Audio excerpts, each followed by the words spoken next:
Hello, everybody. Good afternoon. It's that time of the week again. That time of the week again where we get together and talk about what was and talk about what will be. So, Seattle Seahawks, 4-game winning streak on top of the NFC West. It's crazy that we're here, given where we were about a month and a half ago, but we are here and we got to talk about it. I'm Brendan. That over there is Brandon. How you doing today, Brandon? Doing good, man. We're top of the division and stacking wins up and looking better by the week. And this is sort of cloud nine from my perspective of things, but doing good. Right.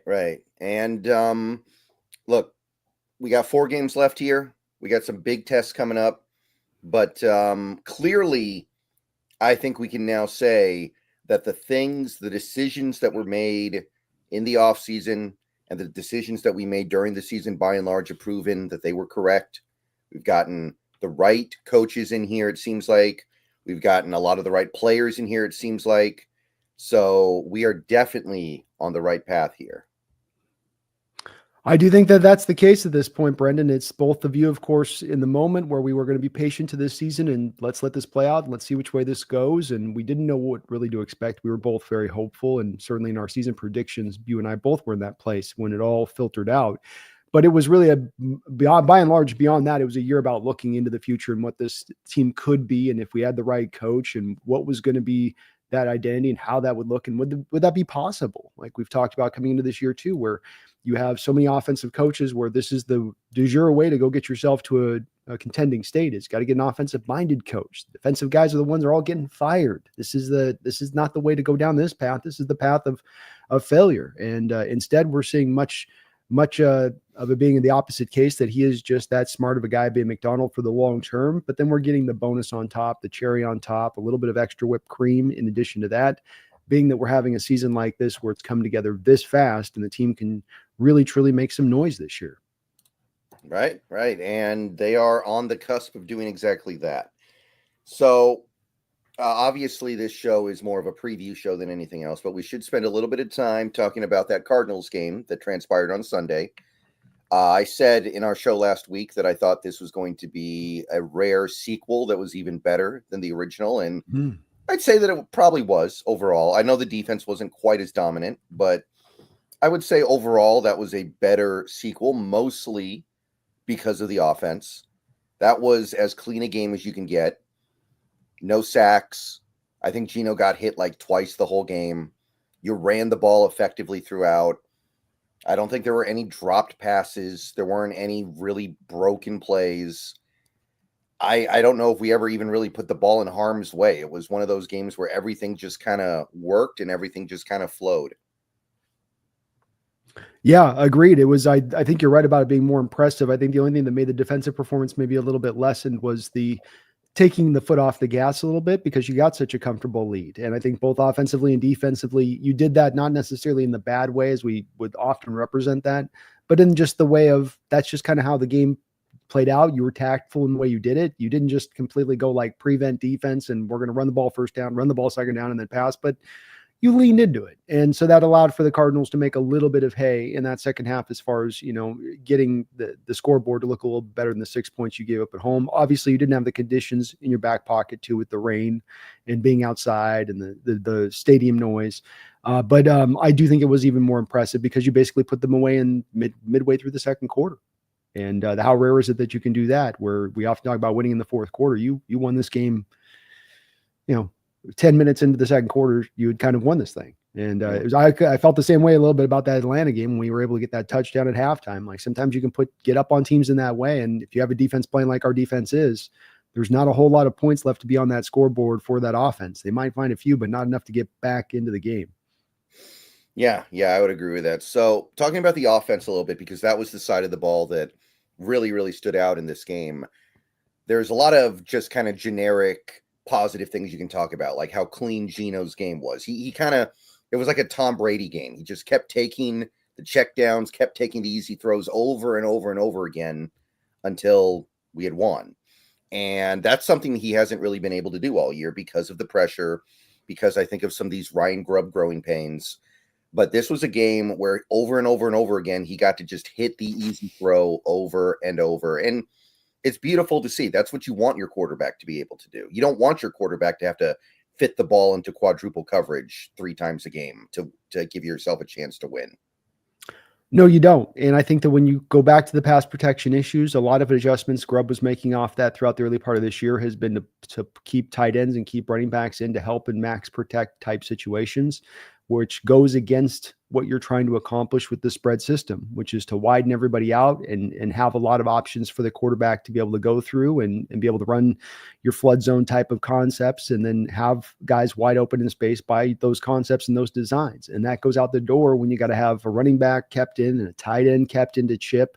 You just can't run it as purely. I mean, even if you can just have the tight end only chip and then he goes into his route, he's still delayed in some of the natural routes you'd run with the timing of them to pull off what you want to pull off to free guys up. And so it's restrictive. And I think in this game, last couple games, Grubb has felt a little bit more at peace with allowing some of these guys to go out and run some routes. I mean, you got seven catches to Charbonnet in this game. I think you got a catch or two to McIntosh as well. And that shows there was a purposefulness to it, yes, but also the availability of it to go to it. And you're right about Geno Smith playing a clean game, this is what we've hoped for with him, being that if you can give him a running game and you can give him the pass protection, he can be a really, really good quarterback. And a quarterback, in my opinion, that's capable of taking you to the greatest heights if he's got that he can work off of. He hasn't had it very often, but we've seen confirmation of that thing that we thought a little bit in this game. Here's some proof. Here's Exhibit A, Your Honor. I don't have A, B, D, C, D, E, because more often than not, this stuff's removed off the table for him. But I do have it in this game, and I can show you a very clean performance. Right. And talking about that running game a little bit, because when I was looking at this game in hindsight, one thing really stood out to me, and this has been the case now for 2 weeks in a row. So it's interesting. This might be the late season adjustment. There's been a lot more gap runs. Over the course of the year, the Seahawks have favored a zone blocking scheme on their run plays, which makes sense in theory, partially because you had Ken Walker, but also partially because you've got a mobile offensive line. Theoretically, they should be a zone blocking team. But these last 2 games, they have switched it up and they've been running a majority gap. This last game was a big majority for gap. It was like 70-30. And lo and behold, they ran the ball very well. It was close to 200 yards rushing for the team. Easily the best rushing attack of the season. Do you think there's something here, or is that just noise? No, I do think that there's something there. First, why is it happening? It's mainly happening. You run it from the left side, I think once or twice in this game, but by and large, you've only going back to the Jets game, it was this way as well. It's being run from the right side. This is important because in the gap scheme, you're going to have 2 pullers on that offensive line coming back across the formation post snap. The 2 guys you're choosing to do this, Sa'atoa Lamea and Abraham Lucas, 2 guys who have in Sa'atoa did a lot of this at Utah, even though he did it from the tackle position. They do a lot of pulling out there. They're very committed to running the ball. And of course, with Lucas back at Wazoo, they did this was all over the place on his tape. So these guys are 2 guys very comfortable doing that move across the formation and go find a target, go land somebody. You have guys that'll get in space, can't find anybody. You'll have guys that'll stumble over their feet. You'll have guys that might arrive, but they can't stick the block. It's a combination of about 1, 2, 3, 4, 5 things that have to happen for that thing to be successful. Those guys are going to continue to be able to execute that because they have the athleticism to do it. That's the point in times of having that tackle in Sa'atoa that was a right tackle that you kick to guard, is you're hoping you're getting that athleticism in there that can do this type of stuff. And the spread system really utilizes this, Brendan, because when you spread everybody out and you go to 3 or 4 wide receivers on the field, now you got all these corners out here, right? Like the Charbonnet run, for instance, where I think you go and end up 3 wide where you put Fant outside of JSN in the slot. And then you have a receiver out here and they have a receiver outside of Fant. So you got 4 receivers on that play. So you're spreading the defense out.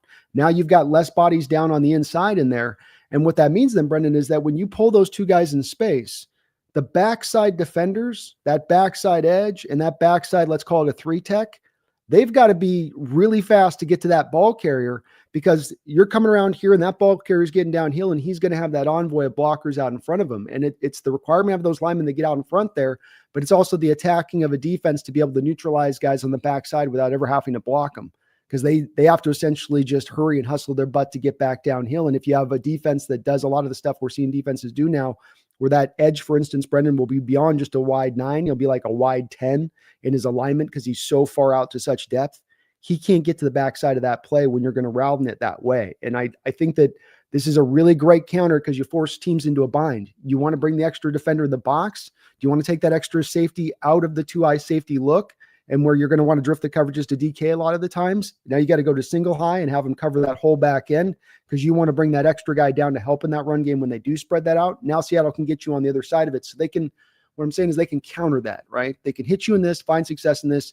Then if you adjust on it, they can still hit you the other way and force you back out of that. And so I think that they found, something that they can definitely lean on as we go forward. Right. And it's worth noting that when Grubb was at Washington, he mixed up zone and gap a lot. I think that the first year he ran mostly gap and the second year is mostly zone. Maybe I got those reversed, but point is, it's not like he's married to one particular thing. So this could just be the adjustment that they make the rest of the way. And what a nice thing to happen across at the end of the season, right? Yeah. And kind of hilarious in this game, Brendan, because of course, what do the Cardinals love to do in the run game? What is it? What do they live in? Gap. It's read option and gap all day long in what they did. So you poisoned them with their own poison. You Princess Brided them. You were the guy. Remember that scene where he's like, do you think I'm going to do that? But I know, I think you think I'm going to do that. And he's trying to decide on who takes the poison. He poisoned them both. Yeah. Kind of what we did. Right. So that's definitely interesting. And, you mentioned Lomia a lot in that. I'm starting to get a pretty good feeling about Lomia. Like, I know he's a 6th round pick, but right guards come from like late in the draft all the time. So it's not like being overly optimistic to say that Lomia could be the long-term answer here at right guard. And things are shaping up fairly good for the future of this offensive line right now, I think, compared to where we were a month and a half ago when we didn't feel like we knew anything. Now it feels like, Lucas, still not great, but at least he's staying on the field. At least he's playing decently. Maybe you need a hedge a little bit there, but I think that's coming along. Now you got Lomia. Now you're just kind of thinking about center and left guard. Maybe Haynes can take one of those. It's not as bad as it was a month and a half ago, for sure. No, it's come quite a distance from where it was a month and a half ago. Somewhat equivalent to what we've seen from a bit of the defense in certain respects. But Lomea is a guy, it's something that I don't like it this way, but even Daniel Jeremiah was talking about this recently in an interview that he gave where, the way the NFL scouts do kind of look at it, I think from those 2nd to 5th round guys, there's kind of a drifting of all that talent can kind of pull together a little bit in their minds where, you can find some differentiation. Yeah, this guy looks a little more of a brighter, prospect on tape, but there's all these extra weighted things down the line of it, which ends up netting out to the fact that it's really risky either way and that there's no certainties going high. Like we've seen with the Haynes. I mean, the Haynes, Lomea, how they've looked in difference of each other is kind of an example of this. And that you'd like as a fan to believe, well, you go get the 3rd round guy and you're getting the certainty, you're getting more of that. We know what we get. And you think it would be that way. And it maybe is kind of that way, but not fully that way, where there is more opening for these back end guys to have some true talent and true ability once they get to the next level. Right. So definitely some encouraging things on that side of the ball. I think that mostly covers the offense. It was probably the best game of the year for the offense. Would you agree with that? Yeah, no sacks and you run for 200 yards and you're open. Yeah, I'd say so. Yeah, Gino got touched like once on the intentional grounding that I still don't think was intentional grounding. No. I don't. The hold on Oluwatimi too. The 2 plays later was also complete BS. Yeah, but I think that was like the only time the whole game Gino got hit. So remarkable turnaround, because we played this team 2 weeks ago and they teed off on Gino. They had no problem getting to him whatsoever. Yeah, I think this is the balance again, a bit of that running game going where you don't have to just lean on all pass all the time. And you can actually find that balance, move the chains, and really keep the defense in a little bit moment of guessing more than just being able to tee off a little bit. But this is also more of Lomea settling in a right guard versus where you've been at that position. I do think that Lucas has been steady out there compared to what we got. I know the PFF grades don't add up on this, but to my eye test, I think he's been very steady out there since he's come back out. Maybe not flashy, but getting the job done. And that just takes us to where we'd hoped. It's much like we said with Geno, and if you keep him clean with the pocket and give him an opportunity to go through there and get work done, he'll get work done. And then with this offensive line, they don't have to get up to dominance. They've just got to get up to middle of the road. And that's where they're slowly climbing up to. And yet them getting to middle of the road, this offense takes its next big step forward. Right. So switching over to the defense now, I mean, it wasn't their best game. They gave up one big play, the long touchdown to what was it, Michael Wilson. There you go. Thank you. Arizona had a little more success running the ball, definitely. But overall, we forced them to be really inefficient with their passing game. Like they had to throw the ball a lot to get the yards that they did. So I'm willing to take that trade-off all day. Yeah, you held them to 18 points. And again, I think you played this defensively differently in the second half. It stood out to me in that first Cardinal game. You ran a lot of stacked boxes. You ran a good amount of blitzes. You were going to create a lot of chaos for Kyler to deal with. I think what you did more in this game is you leaned more into the coverage chaos. We're going to flip that part up and we're going to run with the 4-man boxes, and we're going to stay just with all the guys back in coverage and make them earn their way up the football field. So, I think Mike really went vanilla, almost like a preseason defense into that second half. And that's why there was a little bit more points scored on the board, but it was every bit to me as dominant and as impressive a defensive effort as the one a couple of weeks ago, especially keeping in mind that I think that rainy conditions in that stadium affected both offenses on that day. I think this was take those 2 turnovers that you got and the way that you could close them down at that point. Even the Kobe Bryant pick, Brendan, where he's essentially jumping a route where Kyler's trying to attack him in the very same way that he had just attacked him down the field with Wilson. You go down and you find Wilson on a matchup down the field on Kobe one-on-one. Kyler likes his matchup down there. He hits him for a touchdown, comes back and sees the same thing, maybe a beat late there, but Kobe makes an adjustment and jumps the route.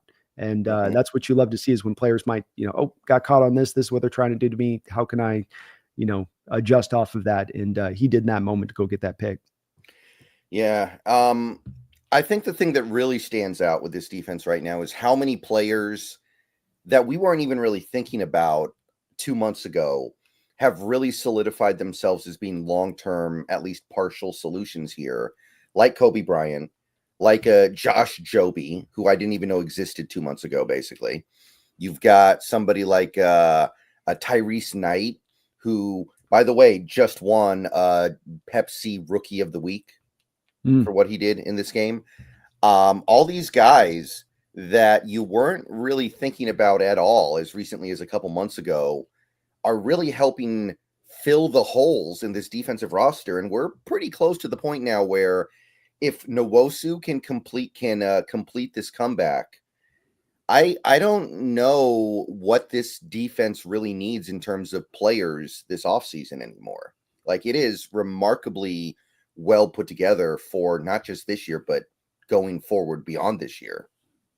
Yeah, there's some big conversations there to be had because it's true that there's not a lot you're going to have to go after. And then does that mean that you instead put all of your, sort of turn towards the offense, or does that mean you try to soup up even bigger the defense and finding maybe difference makers? Or do you just go at depth? I think that there's a lot of debate to be had on that. I think nose tackle is the one position I come back to that you need to probably go find and address there with that. It's not a necessity, but it would be very much nice to find something that's a little more proof positive, I think, to that side of it. But you're right. Everybody is rounded into shape, and Tyrese Knight's playing out of his mind. I mean, he was making coverages.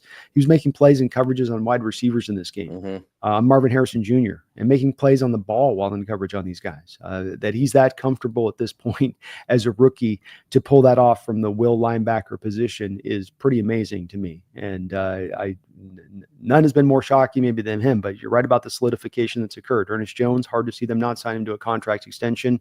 And Kobe Bryant is rolling for you at safety. 3 interceptions, but he could have 5, has 2 other the close calls. He absolutely shows he's got a nose for the ball, bare minimum, and what he brings to the position. And this is a lot to build on. And by the way, it shouldn't have counted because he was down, but he did also get a forced fumble in this game. I saw that. Yeah. Ripped it out of there with Connor on the just a beat late.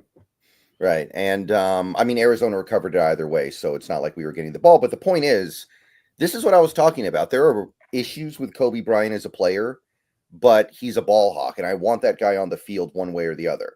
So the fact that the safety position has worked out so well for him has really been Like you don't expect things to work out that well for you, I think, in life. You don't expect something to just present itself to you like that and have everything work out. No, I think it's been two factors here, Brendan, which is that number one, he's been a hard worker who's had to bust his butt to make this happen. You don't, as a player, make this kind of transition, and your athleticism and your quickness and your agility, all that just takes you to this plane. You've got to really bust butt. And then I think going to a little bit more of a defense like he has here in McDonald's that allows him to show off that diversified skill set that he's got, where it's, I've got corner skills, but I got some slot coverage abilities.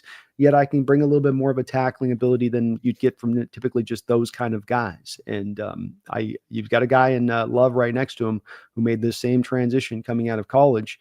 No doubt is helping a little bit in that guidance of it, but he's fit right to it. And I think that's all brought this together for him. Mm-hmm. Right. So I think that's most of what can be said about this game. Special teams were good. Dixon looked fine. No back injury, not a problem. Yep. So it's a good game. It's 4 in a row. And I think we are probably just kind of ready to move on to the next one at this point. Yeah. Good win. Keeping them stacked. Mm-hmm. The Real Cheese, thank you for the $10 super chat. People were talking a while ago about moving Bobo to tight end. How successful was Westover in this system, and could that translate to Bobo? He'd have to beef up a bit, I'd imagine. People talk about this one a lot. What do you think about this one? I'm skeptical.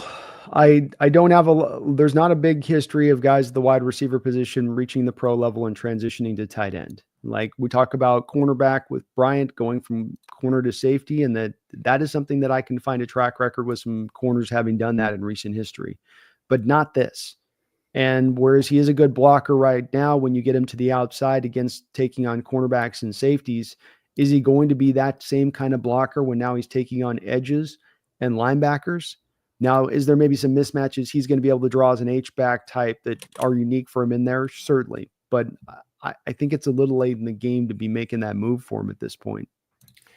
Yeah. I last year when people would bring it up, and people did bring it up a lot last year, I would say, I don't want to mess with a good thing. He's having success at receiver. So why would I mess with it? This year, he's not really having success at receiver for one reason or another. So I'm a little more open to it now, but I would not expect it to work.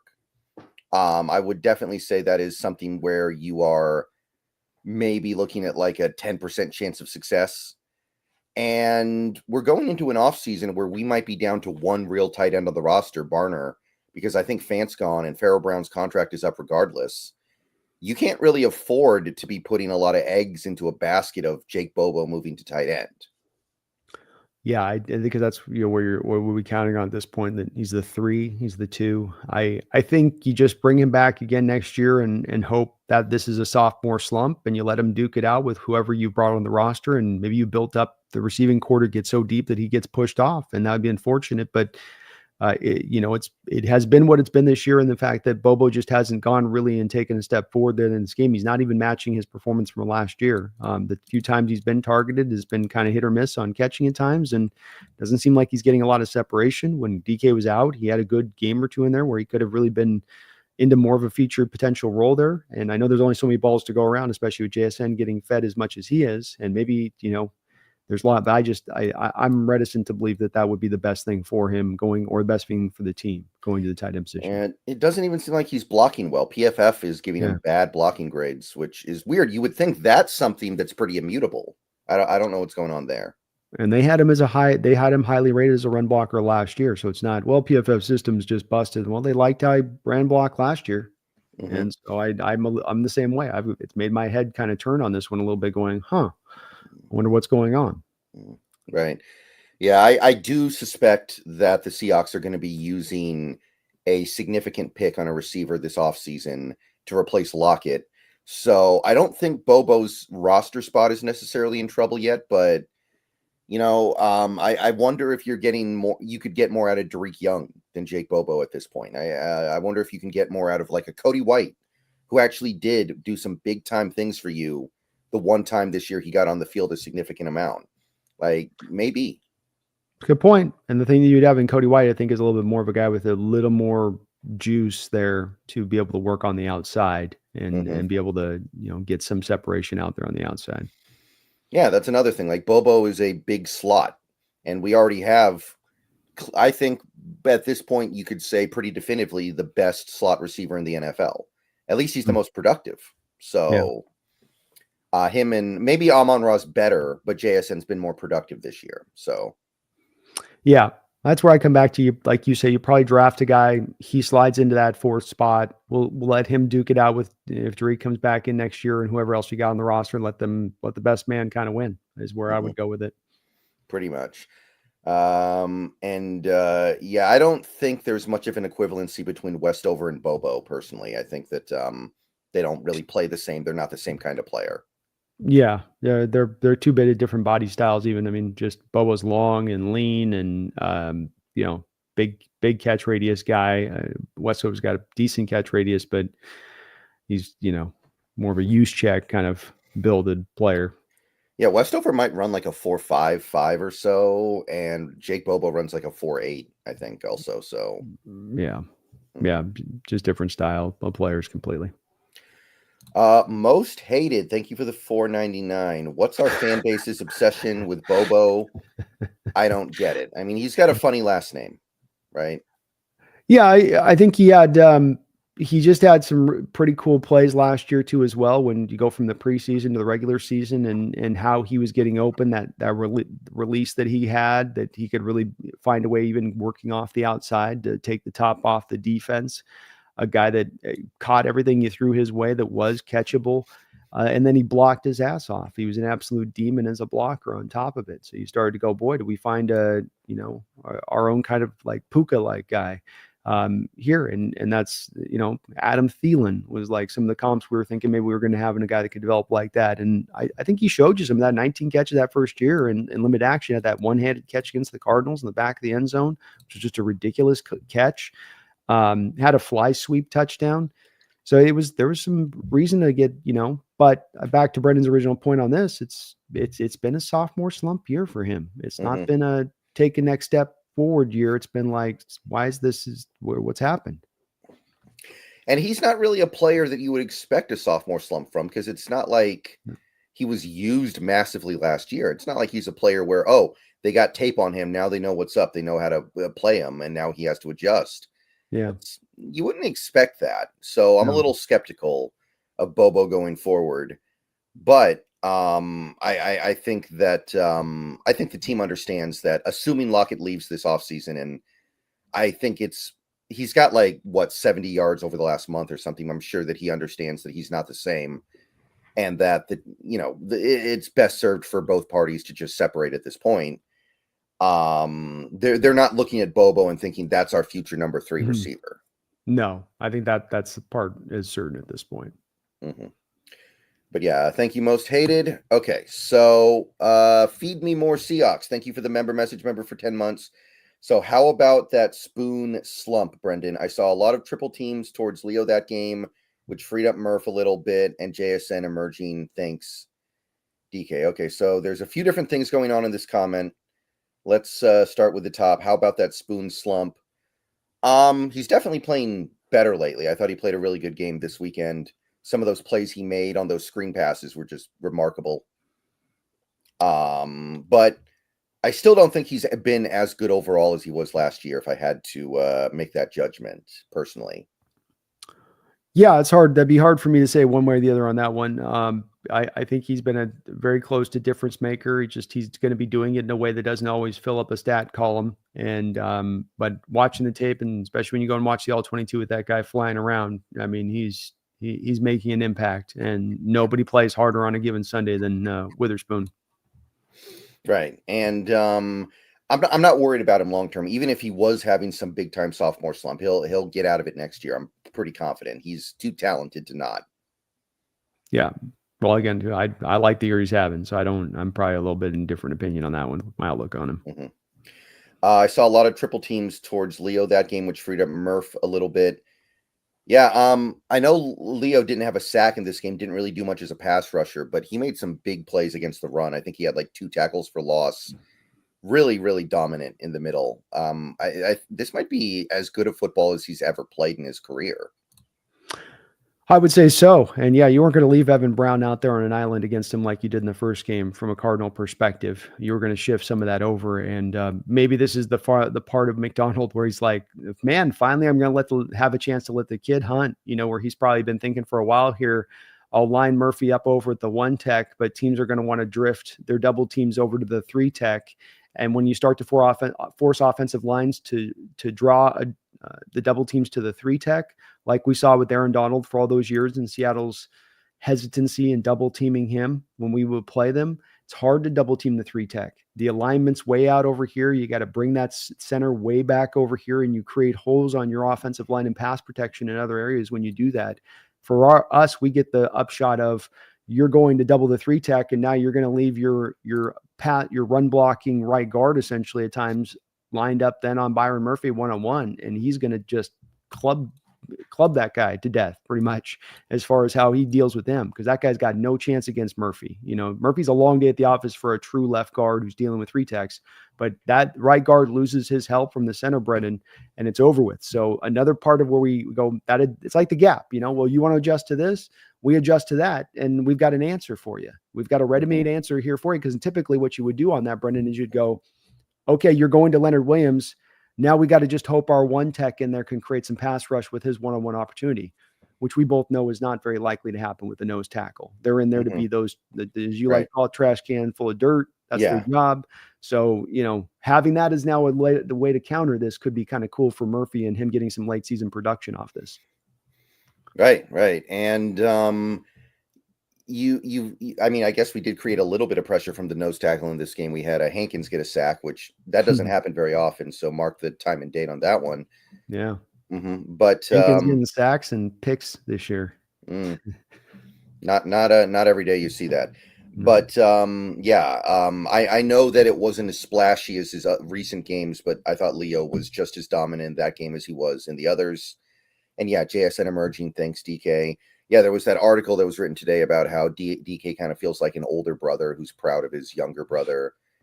And I don't know what happened, man. It was like a switch flipped, because early this season, JSN was fine, but he was kind of anonymous. And then a switch flipped and he suddenly turned into the best slot receiver in football. I don't know where it came from, but the thing I always say, and it's easy to lose track of this as you're watching games, he was 21 last year. He's young.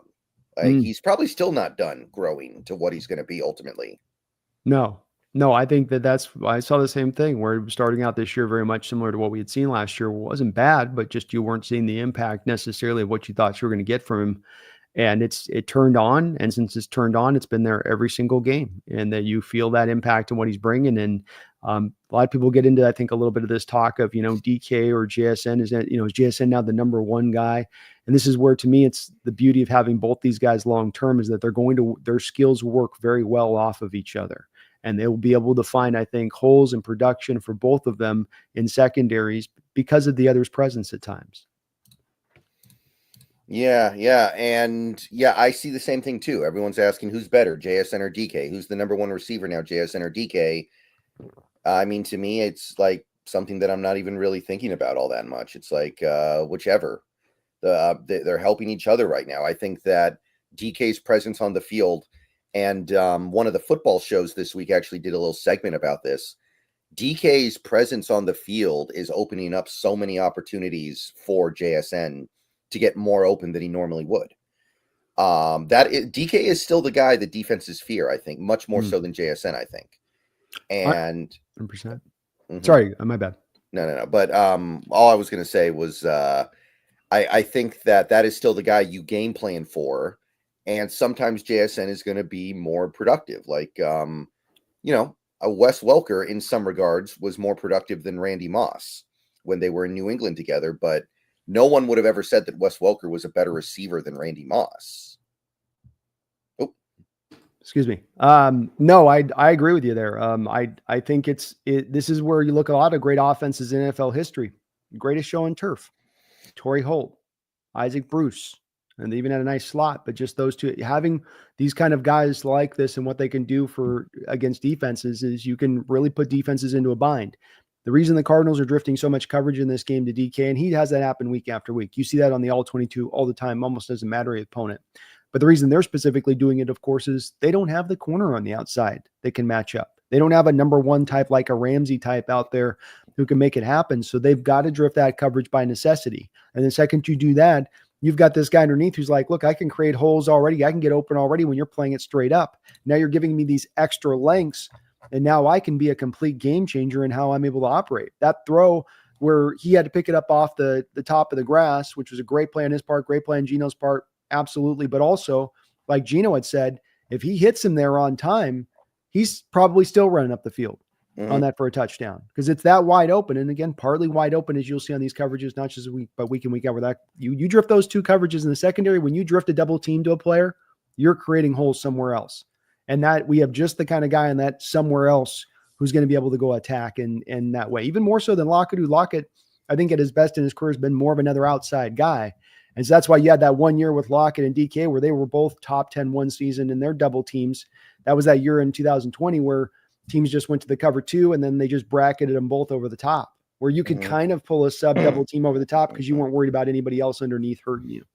Right. That was David Moore and Greg Olson, washed up Greg Olson. Not a lot you were terrified of other than that. I agree. Yeah. But yeah, and by the way, I know some people are also looking at DK's production in recent weeks and they're like, it's not so great. But let's not forget that before he got hurt, he was on pace to have his best season ever by far. He was on pace for like 1,500 yards and 100 catches. He's not going to get there now, but he was on pace for that. He got hurt and he hasn't been quite the same since, but I don't think it's wise to read too much into that. Like, oh, he's expendable now because he's not putting up monster numbers. And context always matters with this. Let's take last week, for instance, Brendan. You have the multiple fumbles on kickoffs, where you lose a whole possession there offensively on those plays, right? You've got this last week, only 30 passing attempts for the offense as a whole. You ran the ball more than you passed. That's part of that leaning on the lead thing in the second half. So it's also looking contextually at what's going on at these games, and DK still finding production in these games when it is playing out like that, like he did this last week. So, production's great, but if the team's doing what they're doing, if they're getting out to comfortable leads in the second quarter, or they're having a game where, they're losing possessions because of this or that odd, play of it over a span of a couple games, that's also got to be taken into account too. Right. So like there was that one play in this game where, again, DK kind of floated upfield on his crosser, where you look at that and you go, okay, that does need to get better. But let's I think this offense becomes a lot less fun to watch if you take DK off the field, even if you're not losing a ton of production. What it would do to the defense to not have to worry about DK would be massive. And I don't want to have to deal with that. I don't want to have to live in a world where that is where JSN's getting triple covered now because there's no DK on the field. Yeah, his impact goes beyond just the stats, and it's all about turning this offense into a dominant offense. And if DK's presence out there does that with him getting 1,000 yards a season and JSN floating in with what he's doing, and you can create a dominant offense, a top 5 offense, top 3, then I'm perfectly fine with that being the methodology by which you do it. If we end up paying, and where a lot of people wring their hands on this one, is the potentiality of paying a guy like DK into the future, where you're paying a guy 70 catches and gets you 1,200 yards tops, and they want 1,500 yards. They want 1,600 yards if they're paying their guy 33, 34. I don't land in the same camp on this one because I think that there's more impact that goes beyond just the statistics on this one with him here, and it all interworks together. Mm-hmm. All right. So thank you, Feed Me More. Let's see here. Be Calm, See Clearly. Thank you for the $5. Go Hawks, and Ohio State is still willing to trade you Ryan Day for Mike McDonald and will promise to let you draft Jeremiah Smith. No deal. No deal. Jeremiah is special, though. Jeremiah is special. I'm excited. I don't trust a man that dyes his beard. Be calm. Yeah. It's looking a little dire for Ryan Day, don't it?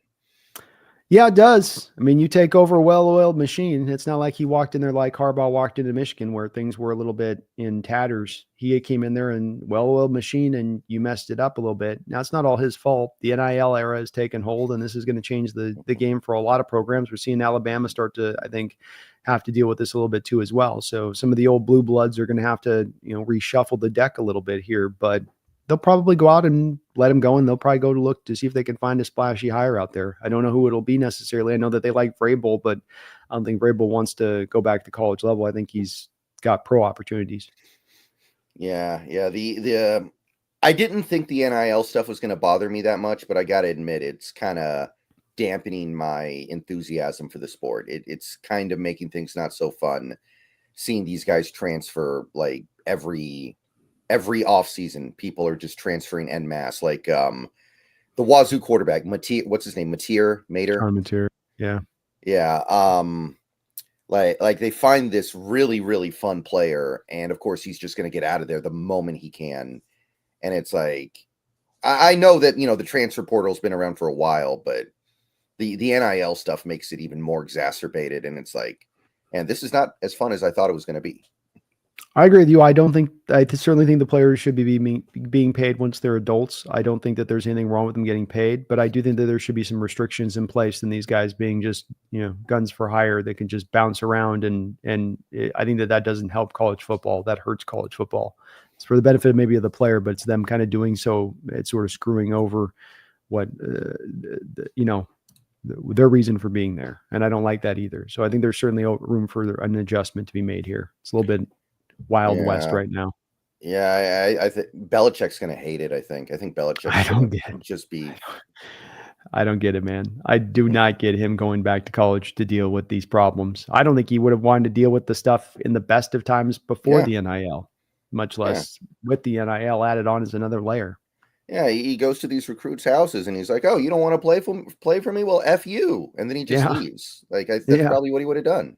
Yeah. Well, I'll just do 2 stars. We'll get by on 2 stars. Let's do that. Mm-hmm. It's not going to work, Bill. I won't make it work. No, you need this athletes. I don't want to pay. Yeah, he's going to have like 8 receivers. They're all going to be white. They're all going to be like, just like lunch pail guys. It's UNC. It's North Carolina. I'm recruiting what I've got. I don't. That's all I got over here is white guys. Yeah, I don't get it. Is he just trying to like set up his son? Like that's the only angle I can think of where this makes any sense. I mean, maybe it wouldn't be the first father to kind of do that, right? So I mean, maybe that's a bit of it. That would at least make a little more sense than this on the surface of it, because you would have thought he would have had pro opportunities somewhere this offseason. Maybe it comes down to on this a bit, Brendan, that he isn't getting the personnel control he wants at the opportunities that are on the table for him this offseason. And he does not want to trust some unnamed general manager to provide him the players. He wants that oversight. Yeah, I can't believe that the Cowboys at this point wouldn't be willing to at least try it. But, you'll take control of that franchise away from Jerry Jones when you pry it out of his cold, dead hands, I guess. But, like I can't believe they wouldn't at least try it after the season that they're having, Well, the son being the guy taking over for Jerry is the indication here. If it was just Jerry that was that guy, so for like instance, Mark Davis didn't take over for Al Davis as the general manager of the Raiders. And I'm talking about even after Al Davis long wasn't officially the general manager, he was the general manager. Mm-hmm. Mark Davis is not that guy from what we hear about with it. And so you would think with Stephen Jones, same thing. Stephen be like, all right, Dad, yeah, I know you need to do that. No, I know you need to do that. No, we're going to get a general manager. No, I'm not going to do this. No, I get it. No, I can't. It's ridiculous, right? Yeah, no, I'm the owner. I can't be the GM. But instead he's like, no, Dad had it right.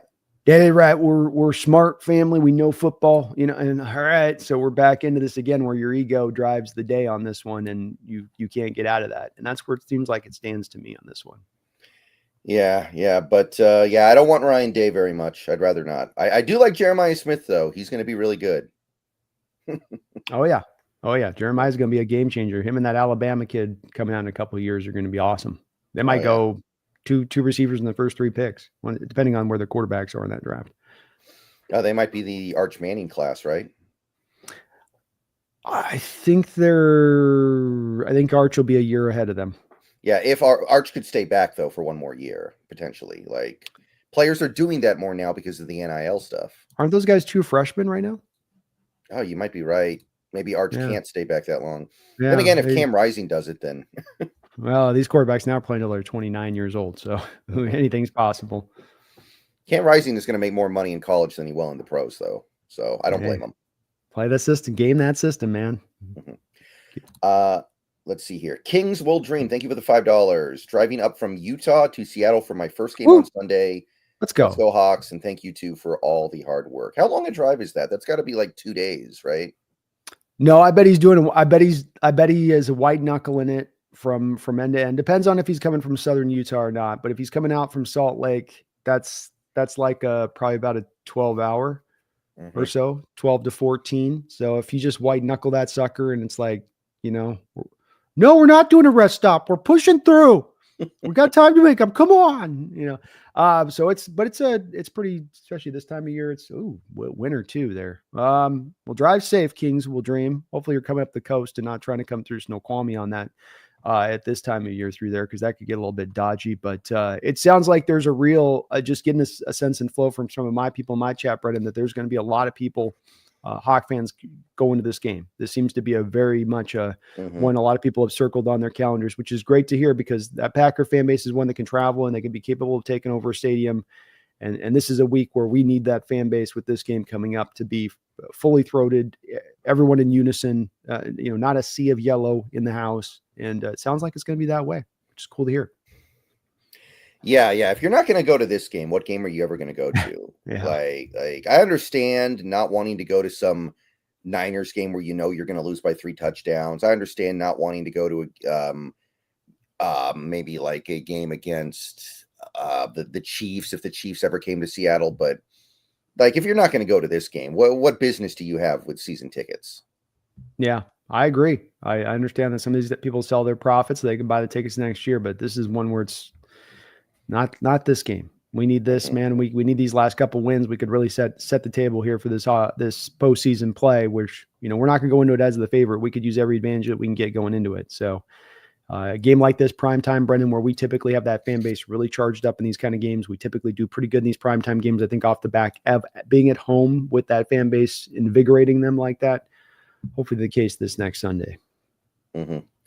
Long live the king. Thank you for the $5. If Lockett retires, what do you guys feel about getting a straight line speed receiver, and DK and JSN can be monsters because of single coverage?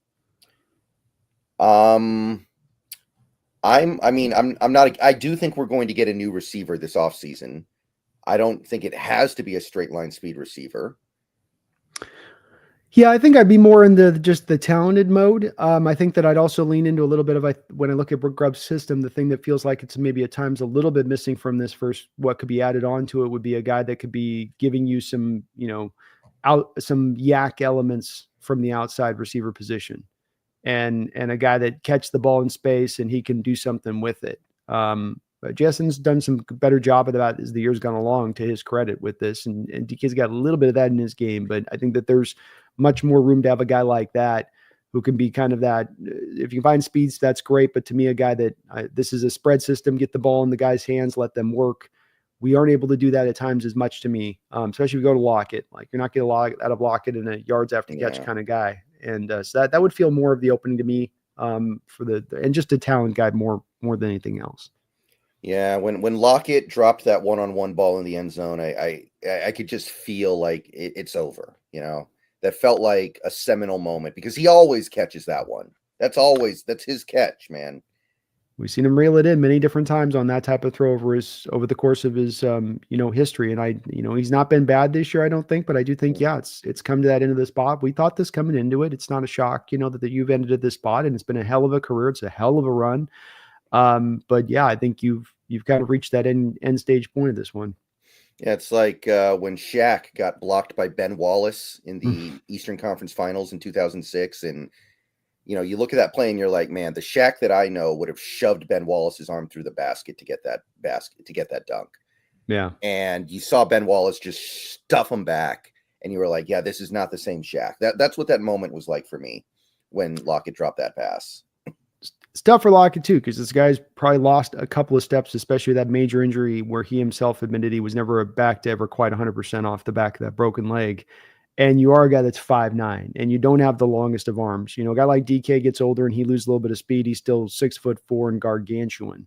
Whereas with Lockett's, you lose that little bit of speed. You don't have some of the natural size to fall back on that you can lean into with that. And so you really are trying to get by at that point, like just even slight diminishing the skills, a big impact on your game.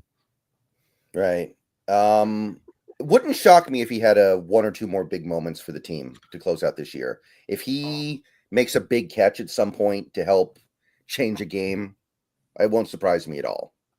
Me neither. I think even in getting a couple of games where he could lead you in catches, lead you in yards, where they're still capable of giving you a couple of games like that. I think week in, week out, you're not going to get that from him, but he's still fully capable. And some of this comes down to targets and how much he's being looked at through the progression read, especially with a guy like JSN and DK, where they're going to eat the targets they're going to eat up. There's only so many balls left over. There's not a lot of 3 wide receiver sets in this league right now where you're seeing high line production from 3 wide receivers in one offense. You can find 2 guys, but you're not going to most often find 3 guys with that great production. Yeah. Marvin Harrison, Reggie Wayne, Brandon Stokely.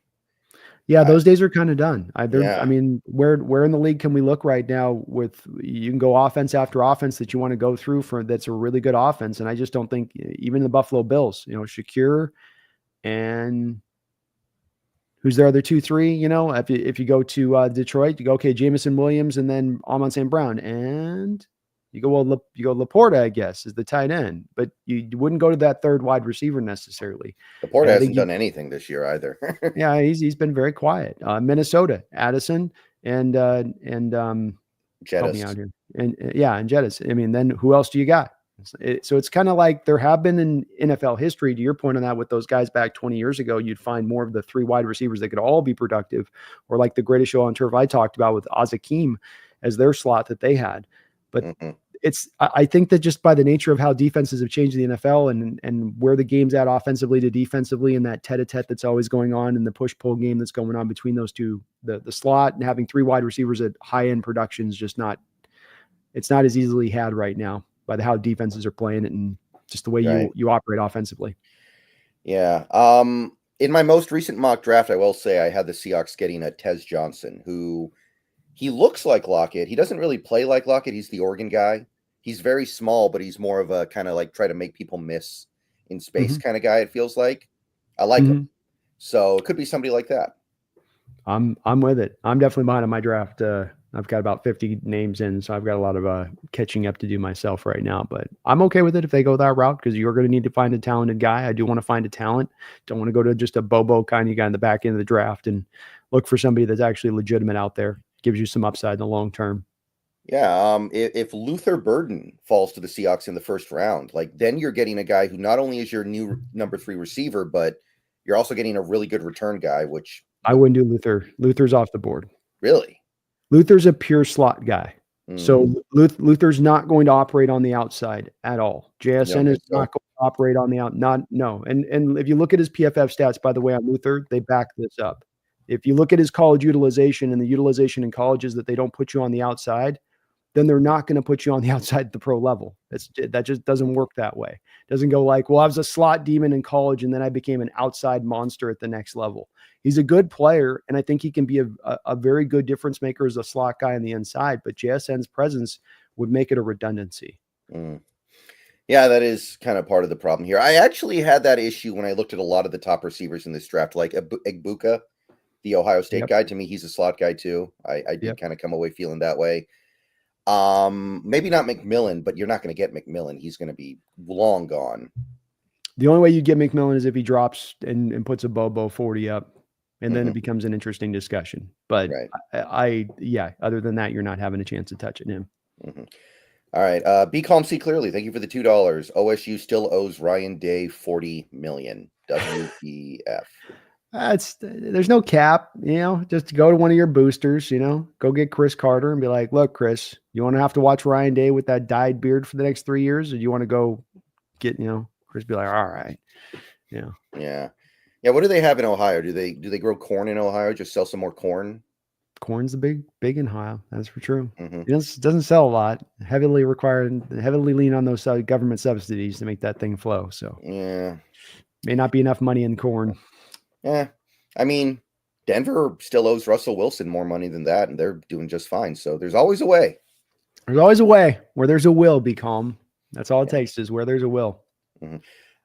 Upo, thank you for the $5. If the Seahawks draft and Shadur Sanders falls because teams are afraid, do you pull the trigger on that? This is an interesting one. Quarterback personality is a very big factor. Personality of the NFL is already a big factor. How are you bought in? Do you love the sport? Are you a leader? These are the kind of things you already wonder about players in general. When it comes to the quarterback, it's got to be definable about you. That's you cannot have any, to me, question marks about that side of it. And if coming out of a draft, I've got worries about that walking in, that's got to knock you off my board, in my opinion. I've just seen too many things with him that are concerning for me. I don't want to sign up for the Deion Sanders show and want him on a podcast every other week when things aren't working right for him because his son's not getting the best out of his. No. I would just say I'll pass on that. Give me a guy that's just going to be a steady, calm leader. He's going to understand there'll be the ups and the downs. Understands I can't throw my offensive lineman under the bus. I'm that guy with him. Yeah. I feel like the character concerns are legit. Like I remember a couple years ago, some people were trying to say that Will Levis was arrogant or something, and that was a character concern. And I remember kind of thinking, I don't think so. And I remember they were kind of taking some quotes out of context and stuff. I don't think that's what's happening here. The thing I was just doing is there's a lot of camera on him. That's the thing about this, right? With Deion being at Colorado, there's been a lot of, you can find the interaction, you can find him, you can locate a lot of him on tape and get a feel for him a little bit. I'm not saying I know into his heart or something like that, but I go back to that Cam Ward moment he had with Shador where they're working out on a field in Florida. And Cam Ward having transferred to Miami, and Cam Ward's hungry, and Cam Ward is out there busting his butt, and he's chiding Shador for, you're on your phone here all day. You're not out here doing anything. You're just, and Shador's just you can just sense Shador's not even got an answer back to him on it because he knows what he's telling him is true. He's just kind of shrugging, going, yeah, so what, whatever. And boy, I see that, and I just go, yep. I take away something from that there in that moment. That gives me a snapshot photo right there in that moment of those two guys and where their heads are at. I don't like where his head's at. Yeah. Yeah. And, he's talented. He's good, but he's not Caleb Williams. He's not, I don't even think he's CJ Stroud. He's good. I think in terms of talent, if you were just talking about the talent, yeah, he should probably be a top 10 pick in this draft, but it's not like we're talking about something generational where I'm willing to put up with some crap here, or willing to take a risk. He's probably more in line with like Jameis Winston in terms of his talent. Yeah, I think that's probably fair. I think he's like a B+ arm and maybe just right on the cusp of B+ as far as his mobility goes. He carries the Sanders name, so a lot of people I think want to apply sort of the Deion Sanders. You got that just the electricity in your ability to move around, and he does not have quite that. It moves well. He's a plus side as an athlete for the position, but there's no real defining trait for him that stands out to make him that high level prospect like you're saying. And worthy of being a top 10 pick. I think it's all going to be kind of a null and void because he's not going to drop unless something really goes wrong. And it's probably going to the Raiders at this point, right? If I had to guess, but I wouldn't want to sign up for that myself. Yeah. I don't see how he gets past the Raiders and Giants. I think those two teams are locked in on QB. Yeah, I agree. I think Giants probably go with Cam Ward. Probably goes Raiders Shador and Giants the Cam. Yep. Matthew Clements with the $4.99, and I think he meant to send a message. Let me find it here. First time doing this, so messed up big time, but went to Ram game in Seattle and was worried about the crowd being Ram heavy. Was not the case. Crowd was electric, 4-0 since I've left Seattle. Well, let's go. It's the Rams. I mean, they have their stadium taken over. Yeah. The Rams don't take over other people's stadiums. They don't have it in them. So it's a little different. Like, I do think that the stadium got taken over by Niners fans a little bit. Yeah, I think this is where it's been a few years since you've had the winning thing and you cannot like it, but fans are playing a little bit of this game. I think, I'm going to sell a couple of tickets a year to pay for my season tickets the next year and being kind of smart with it on that. There's those games that fans will pay more for, like the Buffalo Bills game a couple weeks ago, where same thing. You saw them take it over. This week, you will see a few more Packers in there than we'd like to see, because that's a fan base that just does travel heavy. But this is where, if you do provide the great football we've been providing the past couple of weeks, less and less of those fans will sell those tickets. They'll want to be in that stadium. They'll want to be in the hottest ticket in town, not sell the hottest ticket in town. But if it's not the hottest ticket, then you're going to be willing to offload it. So that's the importance behind the Hawks actually being legitimate and getting back into this stage of things. Mm-hmm. Yeah, and hopefully it can come back. I think there's an argument to be made that it can't come back because of the nature of the people who own the season tickets now. It's you wouldn't, the Seattle fan base is good, but I don't think you'd confuse them with like the Browns, where, the Browns are having a terrible season. They're playing a home game against the Steelers Thursday Night Football. It's snowing, and the place is still packed, and the place is still going crazy. And I don't think you'd see that in Seattle ever. No, I think the pricing of the tickets and where they've taken it to since winning the Super Bowl era is priced a lot of the fans who would have been like that out of the stadium, and that the wine and cheese crowd, to your point, that's in that stadium or tends to be in that stadium now that can afford those ticket prices, they just don't have the same mentality as those other fans. It'd be great if they did, but I think you're right that there's a little bit of that's not changing anytime soon. Mm-hmm. Thank you, Matthew. Let's appreciate you, Matthew. Board Kyler, thank you, or Board Skyler, excuse me. Is Tyler a Ring of Honor guy? I think so. I think so. Yeah, he's. I absolutely believe that you'd have to give him that nod. Beyond just what he's done in receiver, let's remember he was also a very grade A returner for us for a couple of years, all pro in that level for a couple of seasons, and second most productive wide receiver in Seahawks history over a 50-year run of as a franchise. And so you've got to give him that nod. I think so. Yeah, it's not overly likely, but if he does do well these last 4 games, he could get to 9,000 yards from scrimmage in his career. Pretty good. He'll get up to somewhere around like 670 catches. So he'll fall just shy of the 700. And I remember 700 used to be like the high water mark for a Hall of Famer. So I don't think he'll be a Hall of Famer, but I think he'll be a Ring of Honor guy. Yeah. You won't retire his number, but he'll be a Ring of Honor guy. Yeah. Corbin Smith was talking about one thing the other day. He was floating something. If he comes back on a new contract next year and things continue to go fairly well, is Jaron Reed a Ring of Honor guy? And he actually said you can make a pretty decent argument for it. I would have a hard time of putting Jaron Reed up there in the Ring of Honor. I think he's had a solid career, but I think Ring of Honor guys should be more than just a solid career guy. Yeah, I agree. But the point is, if you're making an argument that Reed could be, then I think Lockett has to be. Yeah, well, I think that's where I think Lockett's had a by far even better career than Reed. Reed's been a solid player in this league, but he's been a solid player in this league. He's not been anything I think that you would chalk up above that. And I love what Reed's done for us, especially this year. I mean, he's been just outstanding. But Tyler was consistent year after year, 1,000-yard season after 1,000-yard season. He didn't go anywhere else. He didn't take a detour onto another team. He's been here every step of the way. It's undoubted, I think, when it comes to Tyler in the Ring of Honor. But no, you don't want, it's like the Hall of Fame of very good. I don't want the Ring of very good. Ring of Honor guys that have been, the true blue worthy of it. Yeah. Let's see. Silent Night. Thank you for the $4.99. Going to my first Seahawks home game this Sunday. Hope I picked a good one. 0-1 unattended games. Baltimore last year. Hoping for 1-1 on Sunday. Go Hawks. Baltimore last year. Yeah, that was in Baltimore. So that means he out to there. That was a tough game to pick though on that one. On the road in Baltimore, 10 a.m. I think this one will be hopefully a little bit better for you on that one. But we got another person's going to be there. It's good to hear. But brings a smile to my face. Every last person we can bring in the stadium, we're going to need every bit of ounce of effort from that fan base in this game to help get this win and buoy this team up to a victory. And you can do that. I mean, it's the part I mean, Brendan talk about this so much is we both know the impact that the stadium can have on football games. That Packer game that was the Fail Mary game was one which a lot of people get caught up in that final throw. That was also a game where you had 8 sacks in that first half because the Packers walked in thinking that they could throw the ball in that stadium and have no problems. And they couldn't. There was issues getting snapped and pre-snap penalties, and Rodgers under constant duress, and so they just ran the whole second half as an adjustment to that. So we can have that kind of impact here. Right. Right. And, you really look at this Packers team, they're certainly playing very well lately, but like there's not a lot in terms of like skill position players on the team I'm afraid of. Like Josh Jacobs is good, but they really don't have that stud receiver right now. Like none of those guys have really panned out to be studs. They're all just kind of pretty good.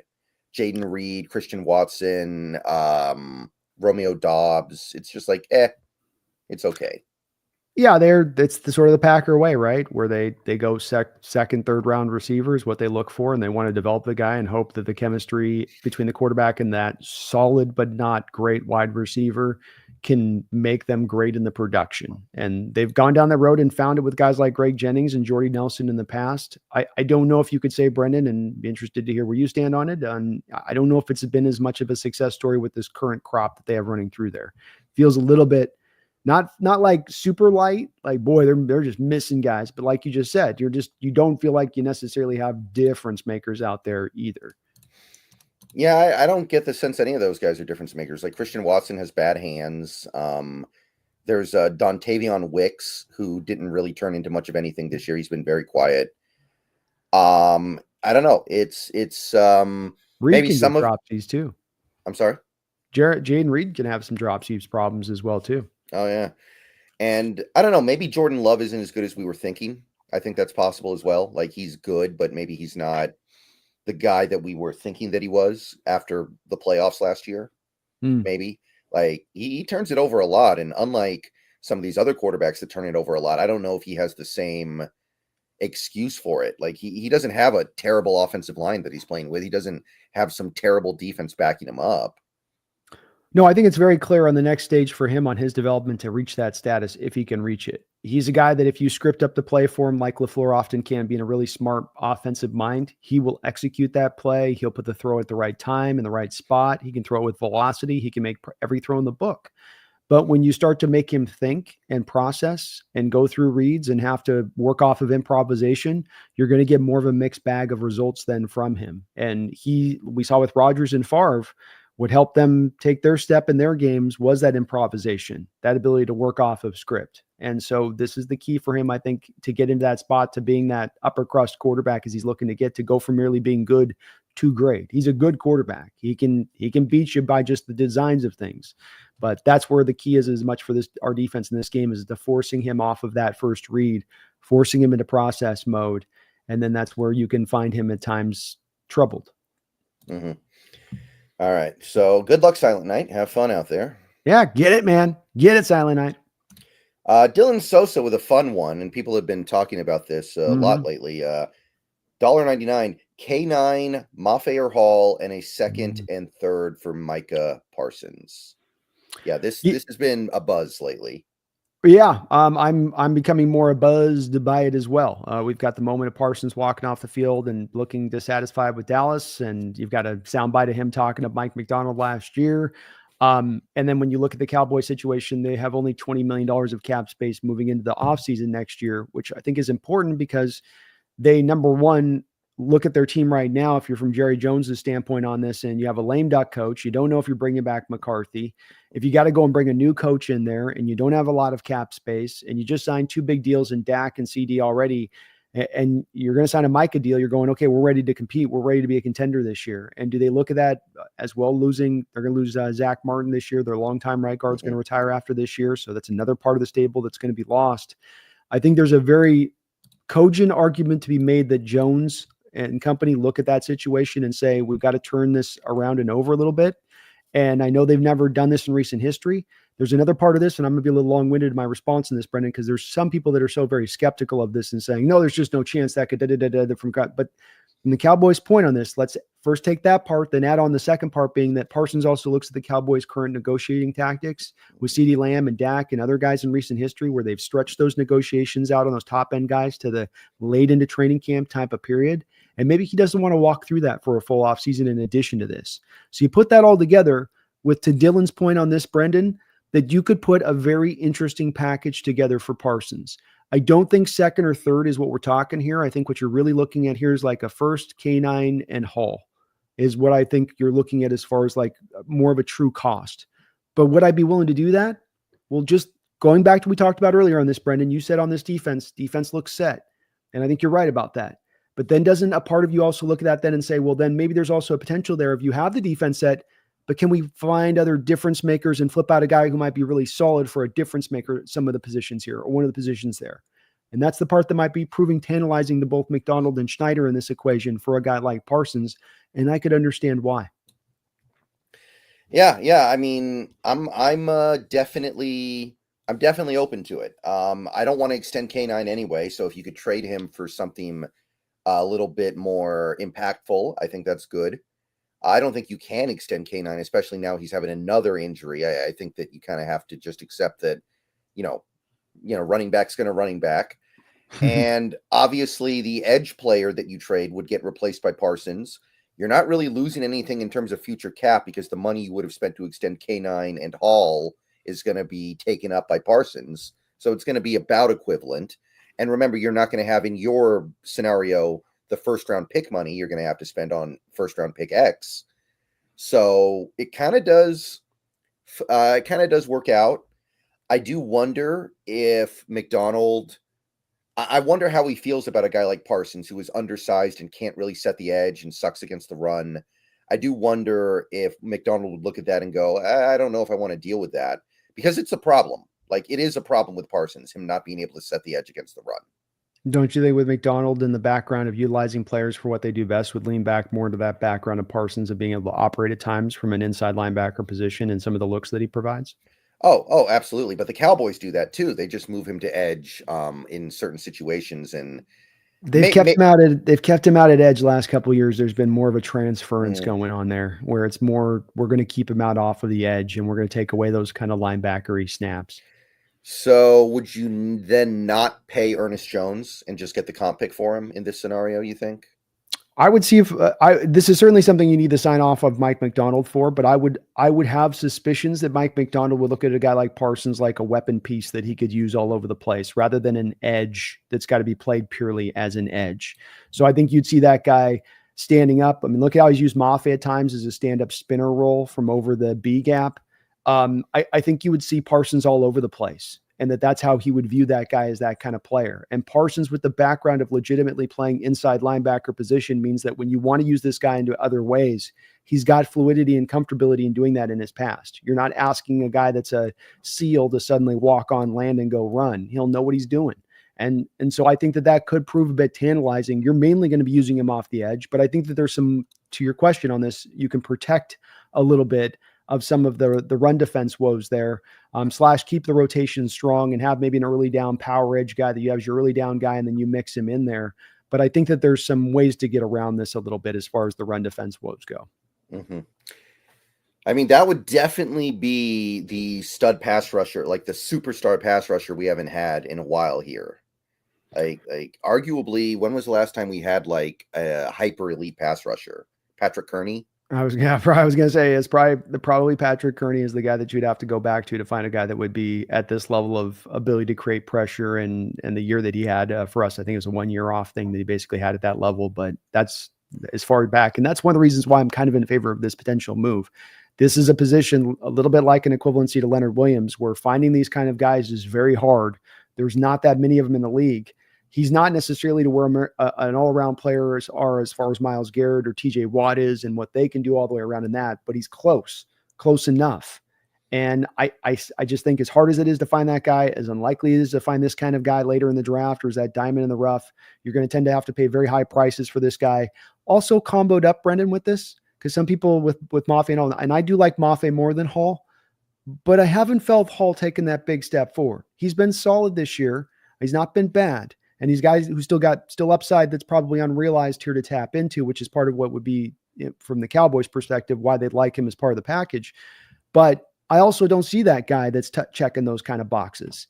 And I would wonder about what that could do for a McDonald defense, being that this was missing in his Baltimore Raven defense as well, Brendan. And he's had to maybe go back. You have to go back to Hutchinson in Michigan, of him actually having a guy like that off the edge who could be that kind of guy. What does that do for his defense? And that's why you'd want his sign off on all this. But I just think that he'd be very, very interested in this kind of deal if it was one that was on the table. Yeah, he's got to stop doing the podcast though. If he comes here, no more podcast. Probably have to tap that down just a little bit. Yeah. Yeah, some people just don't need a podcast. I was trying to listen to it one time, and it's just like, like you don't need a podcast, dude. It's okay. You're really good at one thing in life that is going to make you very, very rich. You don't need a podcast.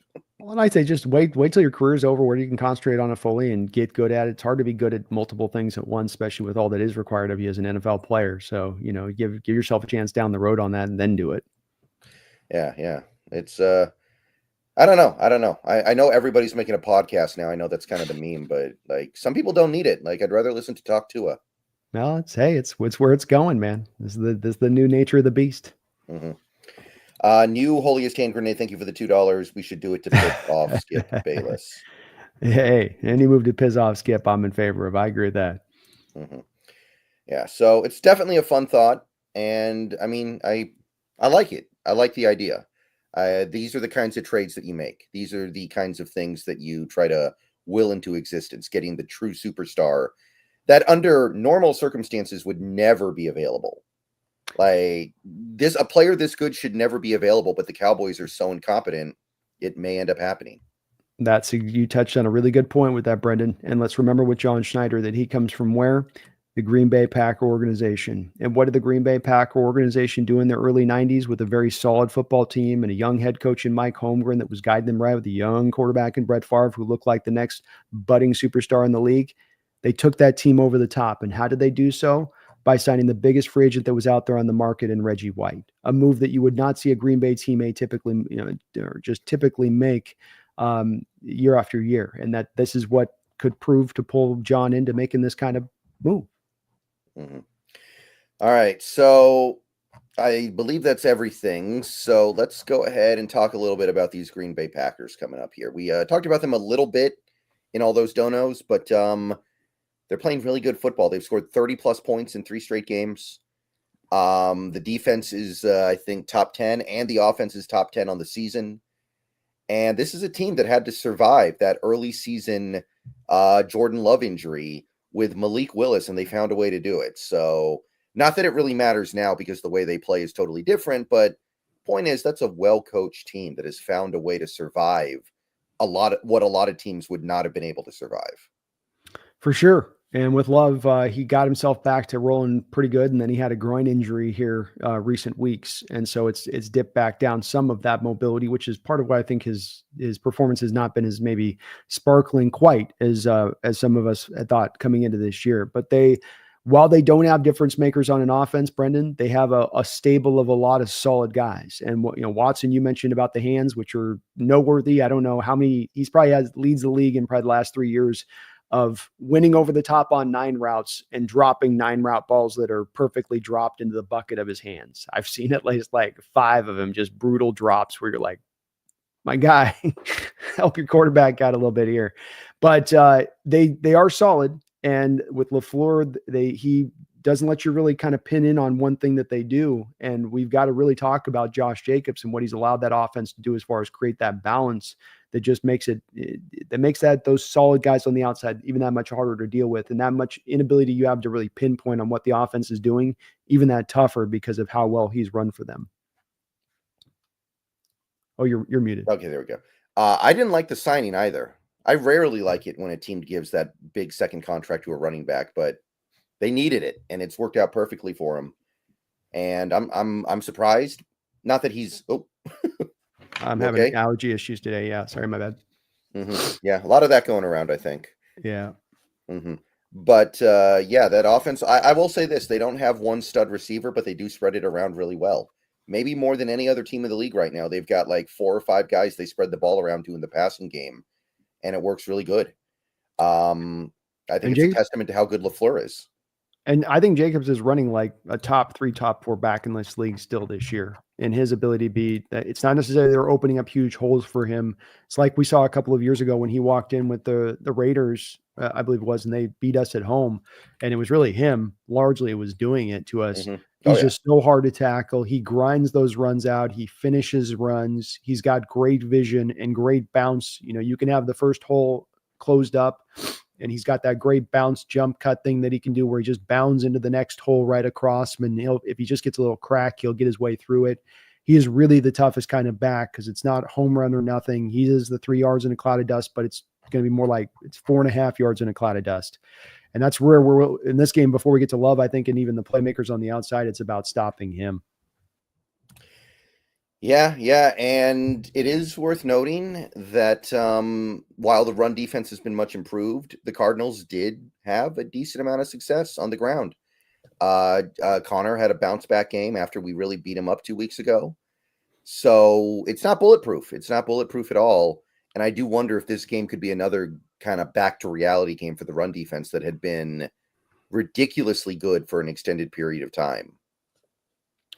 I worry as well about that a little bit with this kind of game. This is where you'll get as big a challenge as you've had the past couple of weeks. And I mean, you stop in the Cardinals like you did, last week, for instance, they wanted to run the ball even more. They felt like, okay, we bailed off the run in that first matchup in Seattle. We're going to come back and double back down on it. We're going to throw everything in the kitchen sink at them in the running game. And you still did a very good job over the course of that game. I know the final stats were that they ran the ball a little bit better, Brendan, but it was really buoyed up by those 3 runs.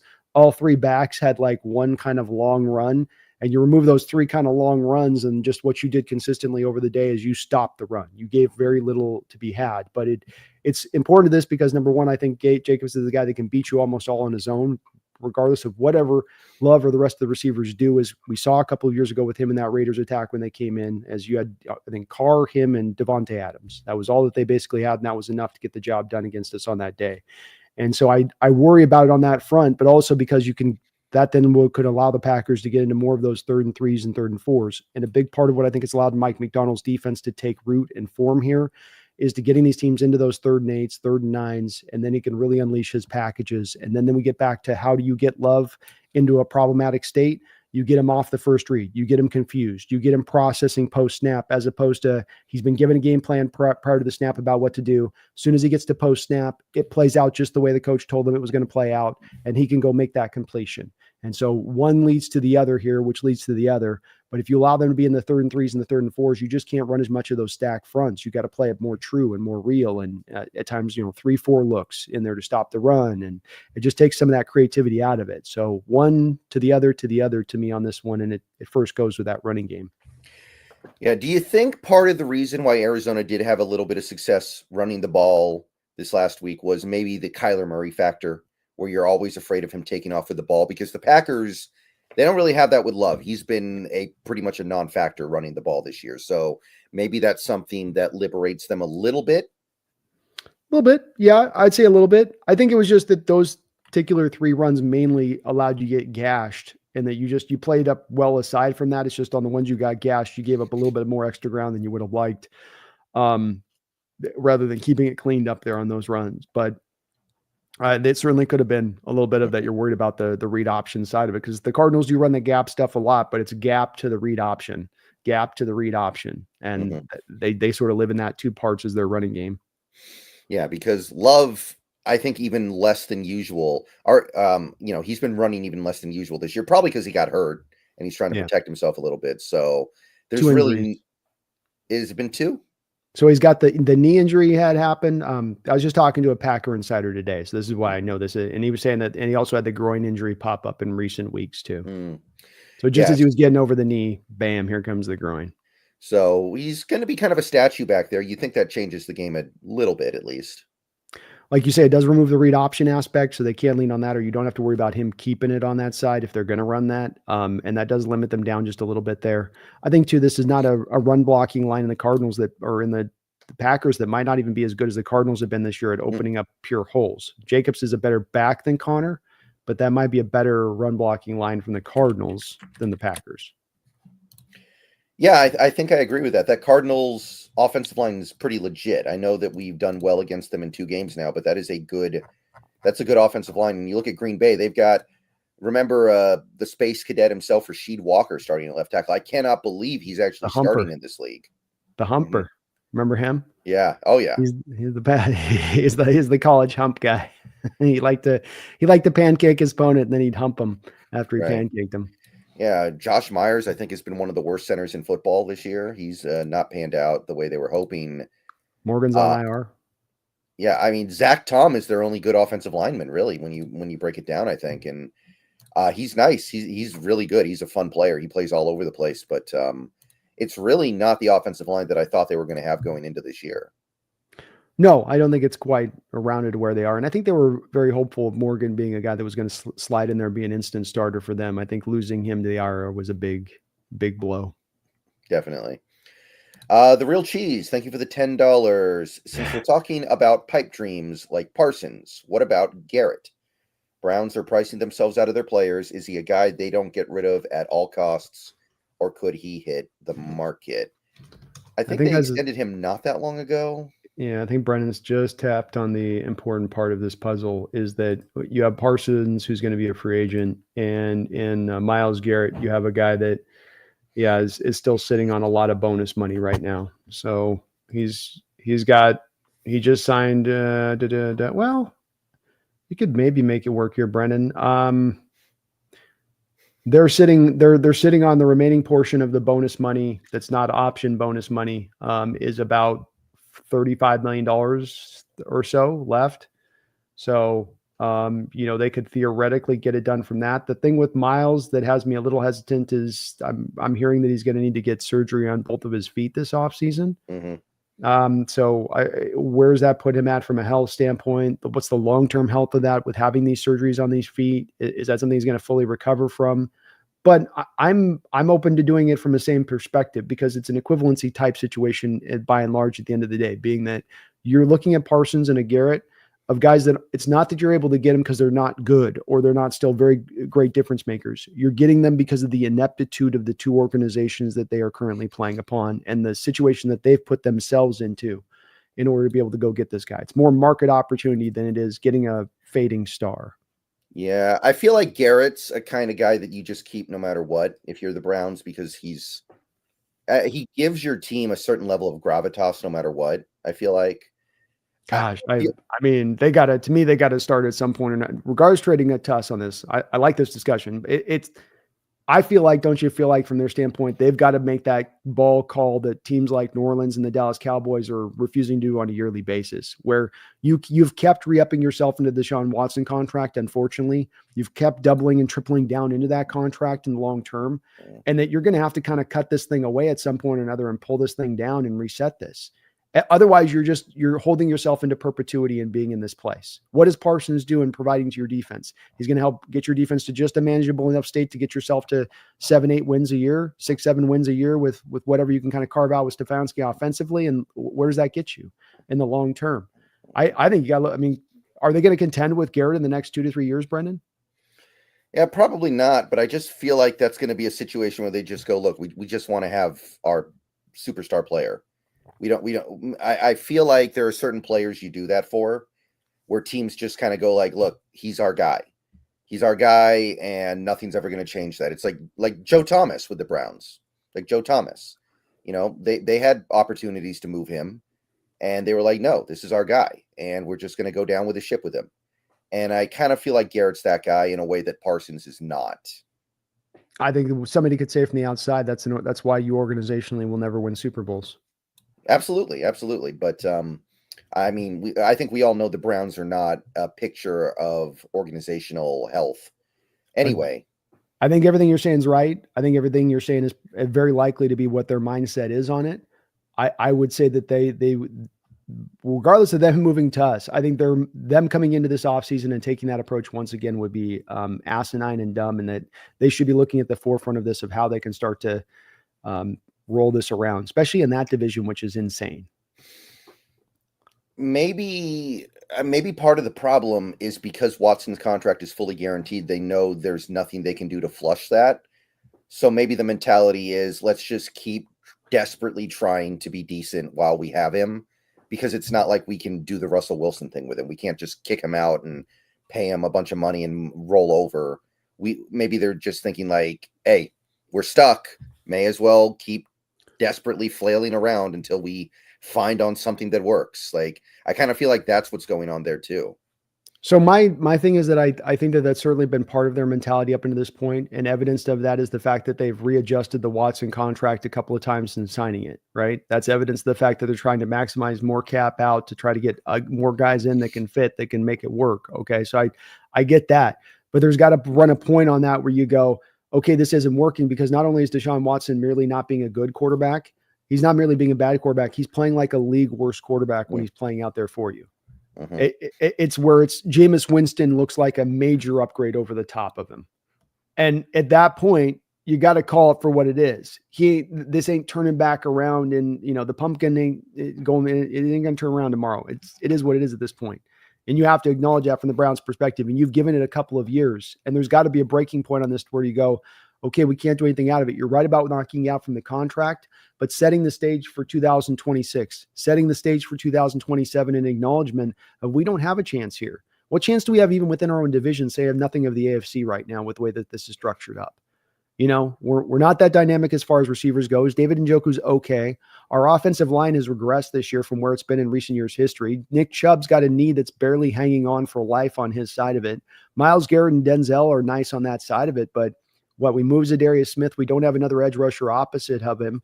You got Joker, you got the safety Grant Delpit, and that's kind of I don't think you got a lot to build on right there. You got a lot of we got to restructure this. I think JOK might have had a career-ending injury. They were talking about it a few weeks ago. Like his career might be done. Holy Jesus, boy! It get dark for the Browns. Oh God, yeah. It's a curse. I just. You got to eventually call the ball, I think, and you never know when that team is going to finally have that come to Jesus moment, Brendan. If they're like, okay. Like the owner, I can just picture the owner. Okay, you told me. I know you told me. Don't re-up on it. I re-upped on it. Even though, okay, let's do it the right way. Let's do what do we got to do? Tell me what we got to do. Here's what we got to do first. We have this major asset that we can offload to help build us future draft capital for the foreseeable future seasons and start to get our cap situation in the right place. All right, let's start to do that. I think eventually you got to look yourself in the mirror from the Browns organization and start to take those steps. Yeah, I guess, I mean, if you're the Browns, maybe in your mind, beating the Steelers once a year is like winning the Super Bowl. So maybe as far as the Browns are concerned, they already won the Super Bowl this year because they did beat the Steelers one time. So, well, I think you bring up a good point about the whole lineage and Joe Thomas, and it's an organization that just may have their eyes on other things that other organizations wouldn't. Like they take those small victories as major victories. Mm-hmm. Yeah, I think there's a lot of that. And, the dirty little secret about sports right now is that most owners don't really care about championships that much. They just care about making money, and they know they can make money fine as long as the team is decent. They don't need to be the best team. They just need to be good enough to sell out their home games and keep the fan base interested, and they'll be fine. And I think you talked about with that Cleveland Brown fan base too. You don't even need to give them that. They'll still show up even if you don't give them that. Right. I think that, there are owners out there that very clearly don't care about winning championships. Like, you can't tell me Jerry Jones cares about winning a championship with the way he operates. He cares about winning at least 9 games so he can sell. Oh, we're right there. We're one thing away from winning a Super Bowl every year. And he doesn't really care if he ever gets there. He just wants to make money and satiate his ego. Mm-hmm. Most owners are probably like that. I think that the list of owners that are actually obsessed with winning titles is pretty short. Probably. All right. Let's see here. Dylan Sosa, thank you for the $1.99. Shut down Josh Jacobs. We win this game. Easier said than done, though. But yes. Yeah. I think it's where it's at, the beginning of the place. There's some backs in this league. I wouldn't always say that with what you have to deal with at Minnesota next week. It's going to probably be more of how we deal with the passing attack. I'm not scared of Aaron Jones and the rushing attack, the Vikings, especially that offensive line, but Jacobs and how he runs the rock and how tough he is and how much respect he gets across this league. He is really good. And like Brendan, I didn't think it was a great signing for them. I'm like, well, you got one of those Alabama backs who's been in the league and overused probably in the league already on top of that. How much tread do you think you're getting on this tire? And to their credit, they saw it right. Is he's still pretty much vintage Josh at this point, watching him run. Yeah. I 100% would have said just draft somebody in the 3rd round and it'll be fine. but a third round running back is not going to be anywhere near what you're getting out of Josh Jacobs right now. No. And I love it from the Packers standpoint because I like organizations, Brendan, that correct mistakes and they go down our way. And it's kind of where I wish the Packers with the receiver position would also do this. I tried to push back against the Packer Insider today a little bit on, do you really like this approach with the wide receivers? And I brought up the whole Favre and Moss thing, where they had the opportunity to get him and passed, and they always stay in this sort of second, third round range of things. Here's one where you went with A.J. Dillon a couple of years ago in the second round. And then you went back and said, okay, let's just go get the tried and true talent of it. And it's worked out for you, changing track, not just staying in your old dusty ways. Mm-hmm. Let's see. Be calm, see clearly. Thank you for the $5 once again. Big question for everybody. Rams or 49ers? I don't care about either. I'll say 49ers because boy, are the Rams a thorn in our behind. Go Hawks. So we are a few hours away from a very important game. We got the Rams and the Niners, and everybody's wondering who we're rooting for. The answer is pretty clear in my mind. I'll say that. Yeah, this is no doubt about it, 49ers. Yeah. You go through all the tiebreaker scenarios and look at all the situations for the playoffs, man. It's hard to avoid that final game of the season being you going on the road, having to play for the division against the Rams. And the only way to do it is have the Rams drop a couple games to where that final game doesn't matter. Yeah. And I mean, it's in play. Like people forget this, I think, because it hasn't been the case as much in the last year or two. The Niners traditionally have always beaten the Rams. Like Shanahan owns McVay. Even when the Niners aren't very good, they own McVay. Yeah, I agree. And McVay also kind of he sort of sunned him up. You seen that picture, right? Where he sort of sunned up Shanahan last time they played this year a little bit. So I'm hoping maybe Shanny's got a little bitterness inside his soul on that one. Excuse me. But yeah, if you look at it, the Niners are kind of like, they don't really have a path to winning the division anymore. They still have to play the Lions. Like, they're going to lose at least one more game this year at some point. And if they lose that one more game, there's really no realistic path for them to win the division. So honestly, they can win. They can win this game. They can beat the Cardinals when they play later this season. I'm not worried about them. I think they're sunk. The Rams are clearly the team to worry about right now. Yeah, they really are. And it's one where I want to avoid that last game. It could be so huge, Brendan, if you could come and beat the Chicago Bears, final game. You got that little mini bye to get to the Rams. Then if that game were to not matter because you had the division wrapped up at that point, how huge that could be to set the table for that opening postseason and to have a little bit of a little rest that you're not going to have the bye, but almost kind of like one. I think it could be very helpful for a team that wouldn't be looked at as a real true contender going to the playoffs. Everybody looking at us like, well, they're the third seed, but they're whatever. It's more the Lions. It's more the Eagles. So you need some of those advantages going in, I think. All Niners tonight. Let's get the dub. And Nick Bosa is likely to play, they've announced. It's big time because they've got Kittle back in the mix there. I know they've lost their two running backs, but having those guys give them more playmakers to work with. I think Dre Greenlaw is also back in this team too as well. Yes, so they get another linebacker. Devondre Campbell's been a big negative for them out there alongside of their other inside linebacker there. Warner. So maybe come on, San Fran. Yeah, no Trent Williams though, but that's kind of expected. I don't know if Trent Williams is ever going to play football again. He might just hang it up. I think he needs to. I think I would be very surprised to see him come back another year. He's played so much football, Brendan, and he's so old. He had plenty of injuries with the Washington team. It wasn't like he played a clean, he just got right through with Washington, no problem early part of his career. He was very dinged up. All that football in that body eventually adds up, and he's made his money. I'd have to think he's in that place.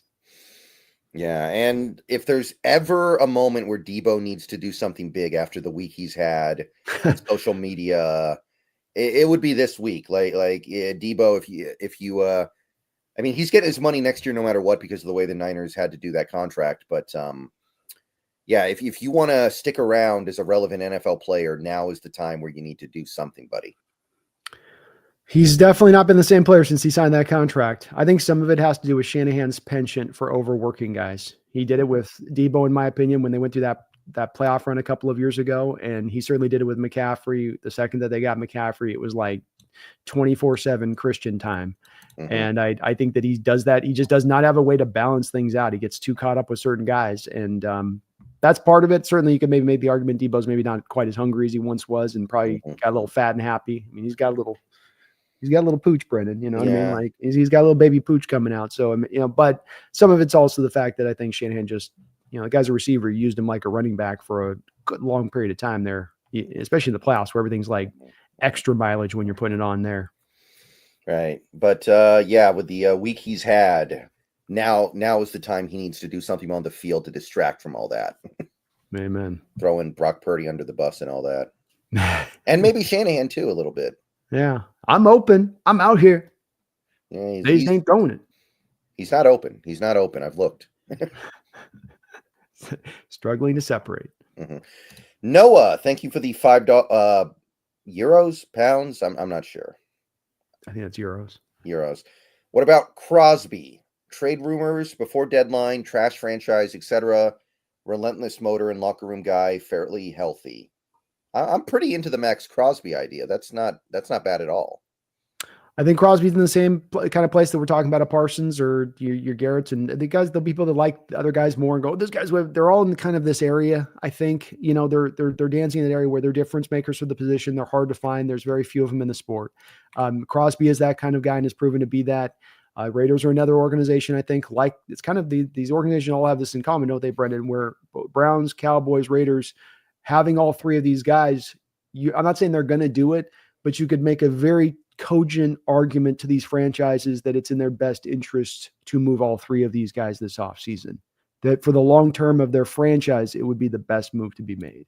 Doesn't mean it's going to be made. Doesn't mean that they're going to be willing, like you say, with the whole lineage and Joe Thomas thing that the Browns like that my way out when it's all said and done. But that it's the smartest thing for the organizations to do. Or am I wrong on that one? Would you stand differently than that? I think in the case of Crosby, probably. I don't view Crosby on that same level as a Myles Garrett. I think that Crosby's just a really, really, really good player, but I don't think he's on that same Myles Garrett level. I think that's definitely a guy you look at as more of an asset right now.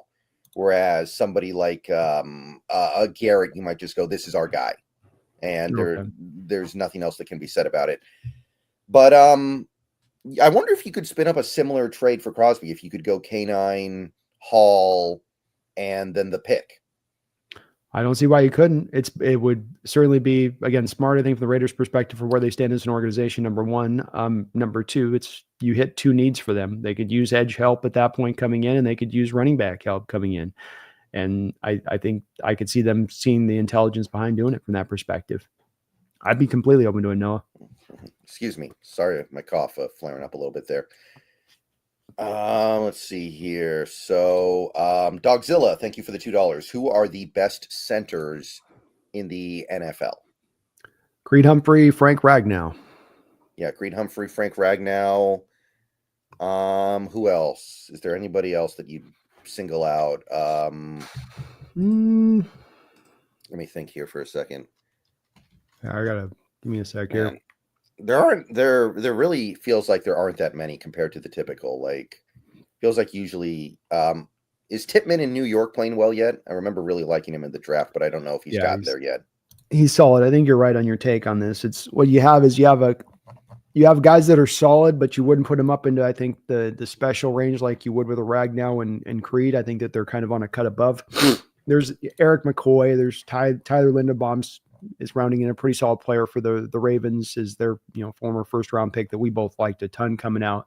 But I think everybody's in that. They're solid. They're not great range of being difference makers. It's sometimes hard to be that at the position, but I also think it's characterized by the fact that there's just not as many difference making level of talents at the position right now. Yeah, so I think that probably sums up the best players at the position right now pretty well. Biotish, I guess, is good. Tyler Biotish. Biotish is pretty good. There's some interest. Zach Frazier's having a pretty good rookie year. He's standing out for them. Tanner Bortolini's not doing too bad this year. I like Bortolini. We both like Bortolini. Yeah. One of those guys that would have been a really pure fit in the scheme as a player. So there's some solid guys, but I think that there's very few and far between guys that really do difference making things from the position. Right. Yeah. Kelsey is not walking through that door. No, there's not a Kelsey type. And, there may never be another Kelsey, honestly. Like, he's so unique in how he plays. Especially from the mobility side. his brother was a very athletic tight end, and he has that same kind of athleticism from the center position he was bringing. And you're right. You don't see it hardly in from guards, say nothing of seeing it from the center positions. Yeah. I think Kelsey could probably roll out of bed now and play better center than some of the current starters in the NFL. Yeah, I would say probably so. Roy Froelich, thank you for the $20 Canadian. Merry Christmas. Well, thank you, Roy. I appreciate that. Merry Christmas, Roy. Thank you for that. Mm-hmm. Yeah, what are we? 2 weeks away. Wow, not even. It's coming quick, man. The season's gone by in a blink. Yeah. Let's see here. I think we're all caught up now. Okay, so back to the Packers thing. We already talked about the offense. The Packers defense, not as well known as the offense, but not really that big of a drop off in terms of effectiveness. They've been a top 10 defense this year. Well, what stands out to you about that unit? It's been a top 10 defense. It's not got maybe weak links in any really spots, but they also don't have a lot of that difference making aspect in what they bring either on that side of it. They're not particularly good at generating a lot of pass rush. I don't think that they run a lot of complexity, and we're going to face a lot of other fronts that are going to be way more multiple than this front's going to be over the course of the game. I think that they've had guys they've drafted in recent years who haven't been bad, but they've moved to a new defensive scheme, and they may have guys that may not just be as much the fit to the defensive scheme. They're seeing the rookies that they picked and guys that they brought in, like Xavier McKinney's been the best free agent signing probably in the NFL for them as a playmaking safety back there. And the guys they drafted in this draft, Edrin Cooper, Evan Williams, neither you or I saw this kid in Oregon being the kind of player he's been for them as a starting safety for them. These guys have fit in really well. But the other guys that they drafted in other years, Lucas Van Ness, Wyatt, the kid out of Georgia, not getting as much, and they're not been bad players. I don't want to dress it up like these guys have been just getting complete disappointments, but they're not necessarily giving them a lot of just sterling play out there and what you're getting from them either on that side of it. The Kobe Jean, the inside linebacker, same kind of thing. It's been okay. So they're definitely a talented crew, and they put a lot of assets into this crew, and it's not playing bad as an overall unit. But I think that there's definitely some room for the Seahawks to get after them. Yeah, the thing that really stands out about that Packers defense is they don't create very much pressure at all. I think their pressure rate is lower than the Cardinals, and the Cardinals had a very low pressure rate. You look at that team, like Rashawn Gary's probably their best pass rusher, and he's okay, right? And I'm not terribly excited about Rashawn Gary as a pass rusher. And their defensive line, like what do they have up there? That's Kenny Clark and Kenny Wyatt. Clark. Yeah, Kenny Clark's good, but there really isn't a lot they can do to generate pressure. So when you look at what we were able to do against the Cardinals, you wonder if maybe we could see a redux of that. I think very well could, especially because with the Cardinals, they do have those cover zero blitzes, and they'll dial it up, and they'll be very risky because they understand they don't have the pressure. Whereas with the Packers, they're more, I feel like, trying to sit in that pocket and watching them at times of, our front four will get it around here at some point. Wyatt will turn around some point. Lucas Van Ness will walk in here. He'll click it into place. And since they haven't been bad and they've given them little glimpses and little spots of it, it's given them just enough to sort of sustain them into believing that stuff will come forward. So you don't have as much of the stuff that Arizona embraces, where they know who they are. They know where they're lacking. They know what they need to overcome. And that's where they can manufacture stuff from Cardinals perspective, even though they don't have the guys to really get it done up front. You're muted. Shoot, I'm sorry. That's the You're second good. time today. No worries. That's a really weird thing that it's worked out so well for them, despite the fact that, by the way, Jair Alexander's missed a decent chunk of this season with the injury. So they haven't even had maybe their best player on defense, and they're still getting it through, even though it's almost like a Pete Carroll defense, the way you describe it, right? It's a Pete Carroll defense that is like, oh, we can't get pressure, but we're not going to do anything crazy to try to force it.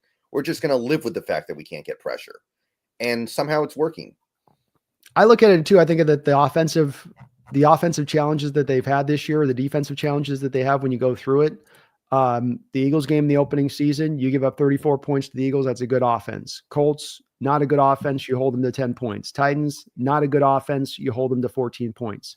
Vikings, you lose. Good offense. You give up 31 points. Rams, at that time, the offense wasn't playing as good. You gave up 19 points. Cardinals, 13 points. Not necessarily a great offense to me. Texans not playing as good this year offensively. You held them to 22 points. The Jaguars, I don't think we think they're a good offense. You held them to 27 points. Lions, you lost 24-14. And then you have the Bears on there. You have the Bears, you have the Niners, you have the Dolphins. So I guess what I'm trying to say here, Brendan, is when I look through them and when they did face legitimate offenses, I can find some 30 burgers up on the scoreboard. And when I look at the lesser offenses that you faced, you stamped on them as you'd expect you to do. And so I think that they have benefited from a little bit of an easier schedule from a defensive perspective versus where their personnel really is at and where their performance level really is at as a defense versus maybe where they're ranked. Yeah. Yeah, I do think there's some truth there. Like they got beat up by the Lions twice this year. I think they gave up 30 points last time. Now they kind of got hosed against the Lions last week. Admittedly, there were a lot of like egregious no calls and calls. I get that, but it is a defense with clear weaknesses. Now, Jair Alexander, I believe this is his first game back in over a month, something like that. Like that could change things. Like he's definitely better than who they had out there previously. Like, to my knowledge, Eric Stokes has never panned out. And I remember liking Eric Stokes a lot when he was coming out in the draft, but they haven't gotten much there. And without Jair, it's not the same back there. They got a little bit too much fondness for the whole. They went the Eagles. Everybody goes Eagles West, Brendan, but look at that team, man. Wyatt, N'Kobe Jean. You got the Stokes. You know, they definitely got a little bit like caught up with that Georgia national championship team and probably a little bit too much. So, who's the inside linebacker who got kicked out of the game a couple years? Who keeps getting N'Kobe Dean? Okay, that is Dean. I thought it was Walker for some reason. I might be wrong. Let me double check. I thought it was Walker who kept getting kicked out of games. Yeah, Quay Walker. My bad. You're right. I'm thinking. Quay Walker is not a Georgia guy. He's a Alabama. I'm trying to remember. Georgia. Oh, he is Georgia. Wow. So they really did load up on Georgia. Yeah. Well, and by the way, Javon Bullard as well. Oh yeah. So yeah, he might not play this week.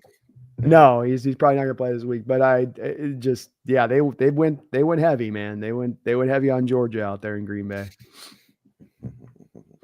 So I don't know. I feel like there's some stuff you can do on this Packers defense.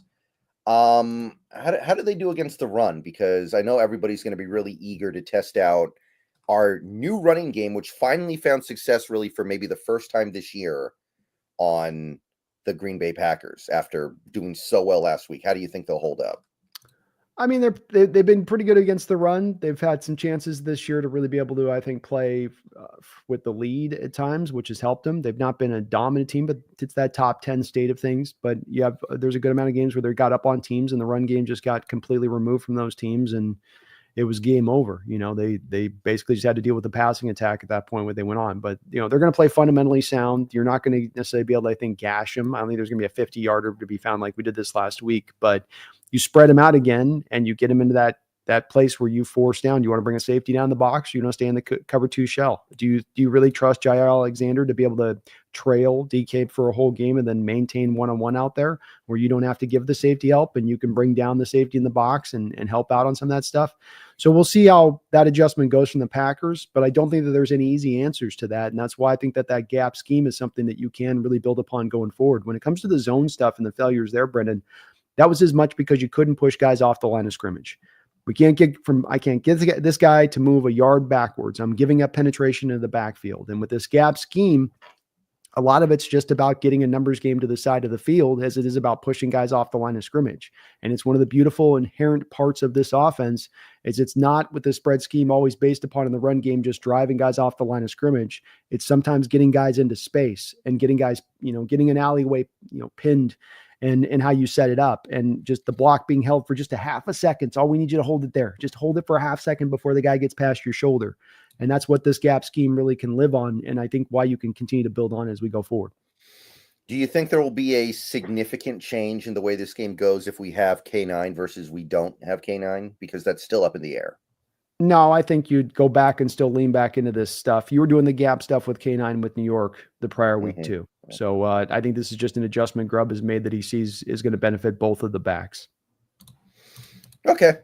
So that's really the only question mark we have right now. This team is remarkably healthy, given that how late we are in the season. Like Nwosu made it through that game fine. Lucas is making it through these games fine. So there's really not going to be much of an excuse for either team. Both teams are very healthy right now. Yeah, we've as healthy as we've been at the end of the year right now as any time in recent history. And one of those things that could very much be a big boding well factor for us as we get into the playoffs. You know, you start to get starry-eyed, and maybe it's a year early on this, Brendan. I know some Seahawks fans are already looking to free agency in the draft and want to talk about that because they're like, okay, we're in first place. It's been a successful year, but what can we really do as a team in the playoffs? And I'm one to say, look, anything can happen. And if you can have a couple of things set up as far as the stage set for you for that playoff run, like getting at your hottest at the end of the year, like being at your healthiest at the end of the year, like being able to set up that bye week, maybe at the end of the year with the Rams, if you can win these last couple of games with 2 of them at home and the 1 game on the road, not that tough. You can set all that up. Can you give yourself some advantages going in the playoffs to be able to ride with those big dogs and really have a true chance with them? And I think you can. What do you think? I don't see why not, especially if the offensive line that we saw against Arizona was for real, right? Like, at the end of the day, the only thing that really matters is how you play once you get into the dance. And the fact that we had one of the worst offensive lines in the league all year will not matter if they're actually playing good in the postseason. And like, well, what are we missing at that point? Like, you've got a running game, you've got a quarterback, you've got a passing attack, you've got now a defense that is stopping the run, getting pressure, forcing turnovers. Like, what are you missing? Other than maybe playoff experience, I guess. Like a lot of these guys not very familiar with the playoffs, I guess. But other than that, everything else is set up for you. And sometimes being a young team like that going to the playoffs, you're too young to know what you don't know. You know, you guys shouldn't be here. You guys shouldn't be able to play with these teams. You shouldn't. I don't know that. We're just out here flying around. Let's just see what happens. No pressure. It's not a bad position to be in going into the playoffs. Versus a team like Detroit, you'll need there's going to be some pressure on them once they get in the playoffs. Never like after the year you had, you better make this stick. You better make this stick. This is your year. Come on. That can be an old level of pressure in itself going to the playoffs on top of things. Yeah. I mean, why not? Why not? Most of our losses this year came early in the season when our defense was just a complete joke. And I don't think enough has been said about how crazy it is that this defense turned around the way it did. I remember after the Bills game, I got on here and you got on here and we both kind of said, this is not fixable during the season. There is no way to fix this in the middle of the season. We need an off season and some new players. And then a switch just flipped and it's been, I'd say, completely fixed almost. Switch being flipped is the right way to describe it. And that's what happened. I mean, you took it from one end of the scale to the other end of the scale and almost in an overnight fashion from that Bills game to the Ram game and then carrying it forward beyond that. It's a couple of additions to inside linebacker. It's Kobe Bryant doing what he's doing. It's the health of the team getting a little bit better on that defensive line. Certainly all that working together, but it has been a flip switch that's hard to see that coming in the way it has. It's been remarkable. And we're about to go in this offseason like we talked about earlier in the show going, well, we've got a nose tackle. And if we release this guy, we might have to go get an edge, but a backup edge at that.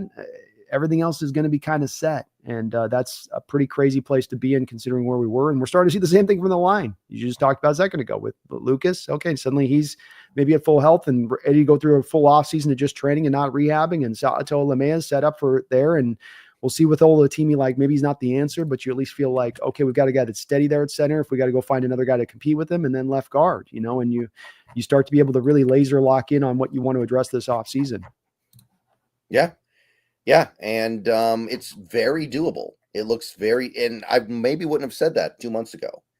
But no, fixing these problems that we do have, not that there are many, is eminently doable. Agreed. Yeah. Let's see. DVN, thank you for the $1.99. So we are all FTTB this week, faithful to the bums. Sometimes you got to be that way, I mean, honestly, I think that we should just root for the Niners in every game for the rest of the season, except for the Lions, because, I mean, if for no other reason, it hurts their draft pick at this point, right? Because I don't think that team can win the division now. I don't think that's on the table. Well, I kind of want them to win this week, but I do want them to lose against the Cardinals because then I want the Cardinals souped up to be playing the Rams the week before we play the Rams. And so I want to make sure that we're keeping the Cardinals invested in this year too. Yeah. I hear that. I do wonder if maybe these teams are invested anyway. it feels like, generally speaking, these teams do a pretty good job of just getting up by virtue of the fact that there's a game to be played. Like, look at the Jets. The Jets have been playing really tough the last couple of weeks, and they've had nothing to play for a while. Yeah, I agree with that. Yeah, it's always hard to tell when you might have a team that is in sort of checkout mode. And likewise, to your point, sometimes you have teams that are out there winning a bunch of games, and they do that lay off the gas thing a little bit on a given week because they think they can just kind of moonwalk their way through it. Right. So, yeah, at this point, maybe this will come back and bite me, but I do not think that the Niners are a threat for winning this division at this point. Like, they're not beating the Lions in week 17. That's going to end it right there, regardless of what they do in these other games. Maybe too. It depends also on if the Lions are running their full group at that point, or if they've locked the division and the number 1 seed down, and are they playing for anything at that point? That's not the Lions' way. We'll see on that. We'll see if Dan, once he's maybe never been in this quiet position as well, though, to be able to ease these things off. I don't see Dan Campbell laying down. Like, that's not the Dan Campbell way. We'll see on that. We'll see. There's always more kneecaps to bite, you know. Now, that was a ridiculous decision on his part last week in that go for it on the 4th down. That was one of the dumbest coaching decisions I've seen in a while. Yeah, I couldn't believe that one.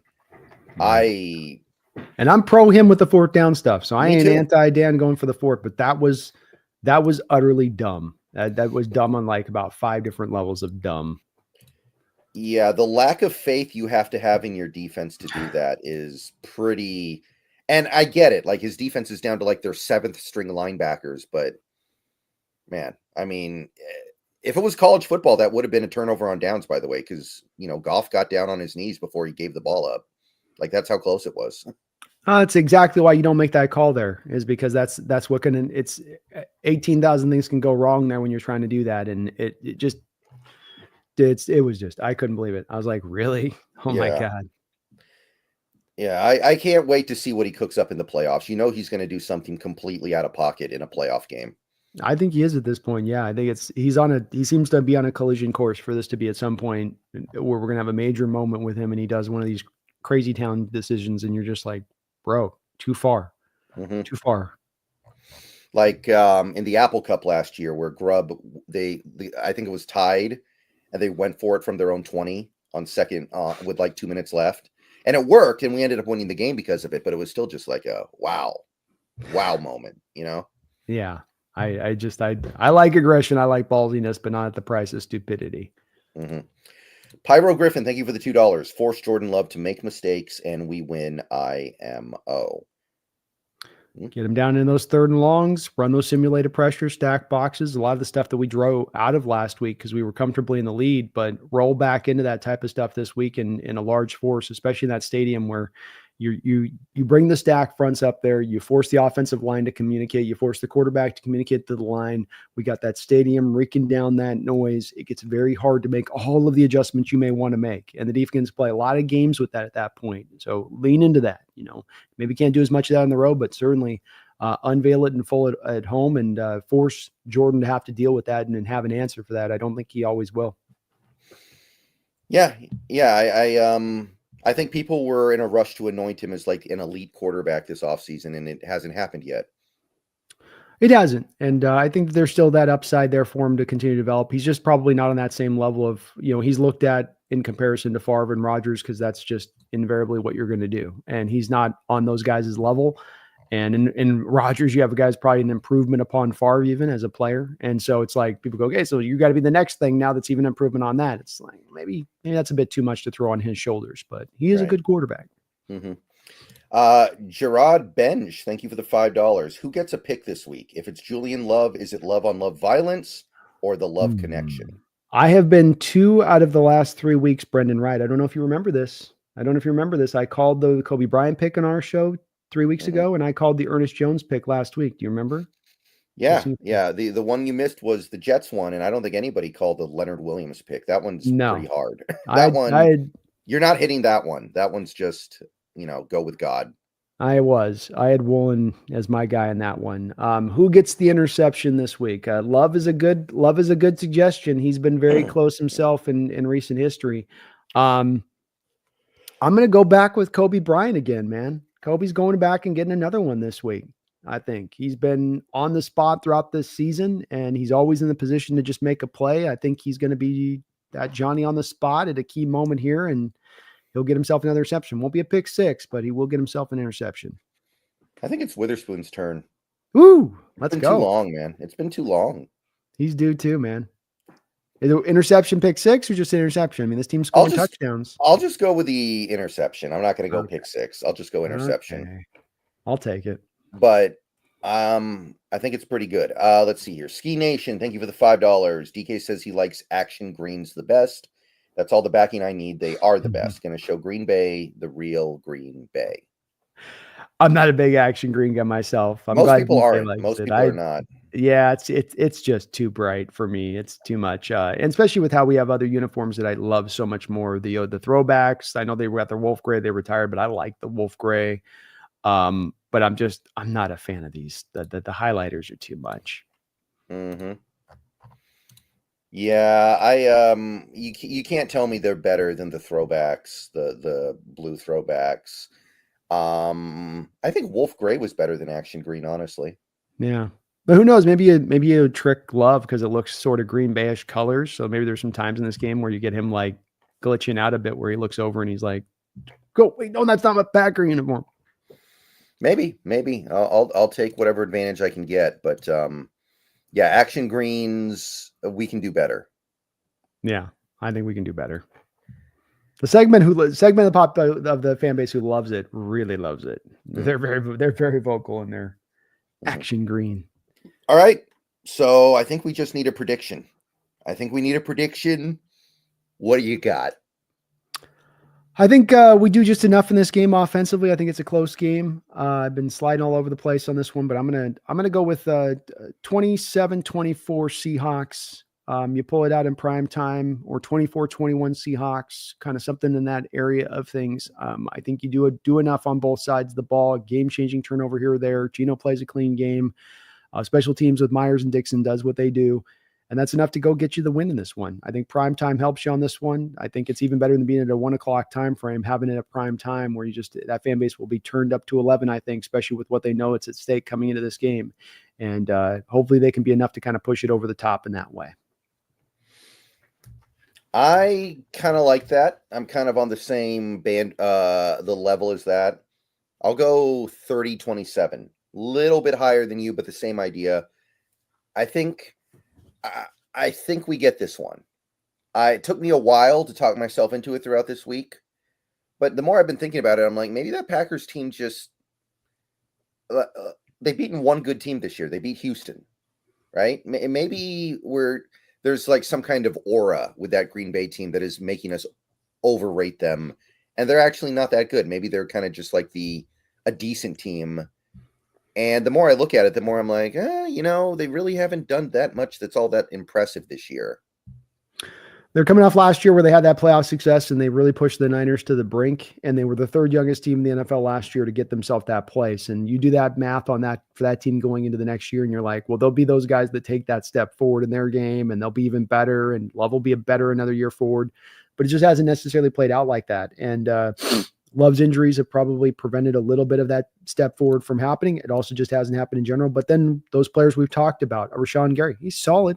But I think that they thought, especially when they signed that recent contract, that there would be another step to his game that he would take forward. Lucas Van Ness, who would, start to rise up and become the player that they thought when they drafted him. These guys have just Wyatt with the Georgia kid as a 3-tech defensive tackle who's just not really developed for them inside as far as he's not been bad, just not been what you need one of these guys to kind of click in and go that extra step. This is why we're having that discussions, for instance, on some of these guys like a Myles Garrett and a Max Crosby and whatnot, because if you aren't going to get the step forward from in-house, you probably are going to need it on your defense somewhere or another if it's not going to happen in-house. So that's where there's an opening here, especially to me on them on the defensive side of the ball. They can score some points on you, but I think you can get after them on the defensive side of the ball, that there's some clearings in there to be had. All right. So if we win this game, I think that the football watching and football viewing world will have to acknowledge that, hey, the Seahawks team, they're not just good. They're pushing up to great. I think at that point, it'll be pretty undeniable. Some people are still a little hesitant to give the team full credit, which I kind of understand. I kind of get why they're holding back a little bit, but You win this game, it could be off to the races. It could be off to the races, and I'm ready for it. I am too, and I get the reticence too. You've got teams like the Eagles and the even this Packer team or the Lions team or the Vikings team that have been good from sort of start to finish in this season, and that they performed at a consistent basis versus us being Johnny come lately. And we just sort of got, we've just sort of been here at this state in the last 4 weeks. So it's on us to prove this and sustain this, and hopefully they can. And no doubt, regardless of it being about just this year, it's such an encouragement for us in the long term, Brendan, and into the future seasons for where this team's going, because we were on the right path. We're on the good direction here. It's just, building on this base now. All right. So we both think we're going to get it done. We're both feeling pretty decent about things. And we will convene in a week to see if we were right or not. So, Brandon, thank you for coming out and doing this with me today. My pleasure, man. Thank you for having me. Thank you, everybody, showing up today. We got close to 400 people in the stream right now. Let's go. So we will do it again next week. Obviously, we're both going to do our own things throughout the week repeatedly. There will be videos, streams, all that kind of stuff. So thank you, everybody. And this is the final test, guys. This is the final test. If the Seahawks find a way this weekend to beat the Green Bay Packers, it's not going to be a secret anymore. Everybody's going to be talking about them. Everybody's going to be giving them credit. They're going to be lined up to give them props. And we will be on the cusp of putting together that playoff run that we were thinking about earlier in the season, kind of sort of forgot about after the way things went for a little bit, but it's back. It's back. And just enjoy it while it's here, man. Enjoy it while it's here, because it won't be here forever. But we're going to find out a lot about this team Sunday night. So we're going to go ahead and hit it. Going to get out of here. And then we're going to do everything we can to help the guys get up and get ready for this game and get the win. So, go Hawks. Go Hawks.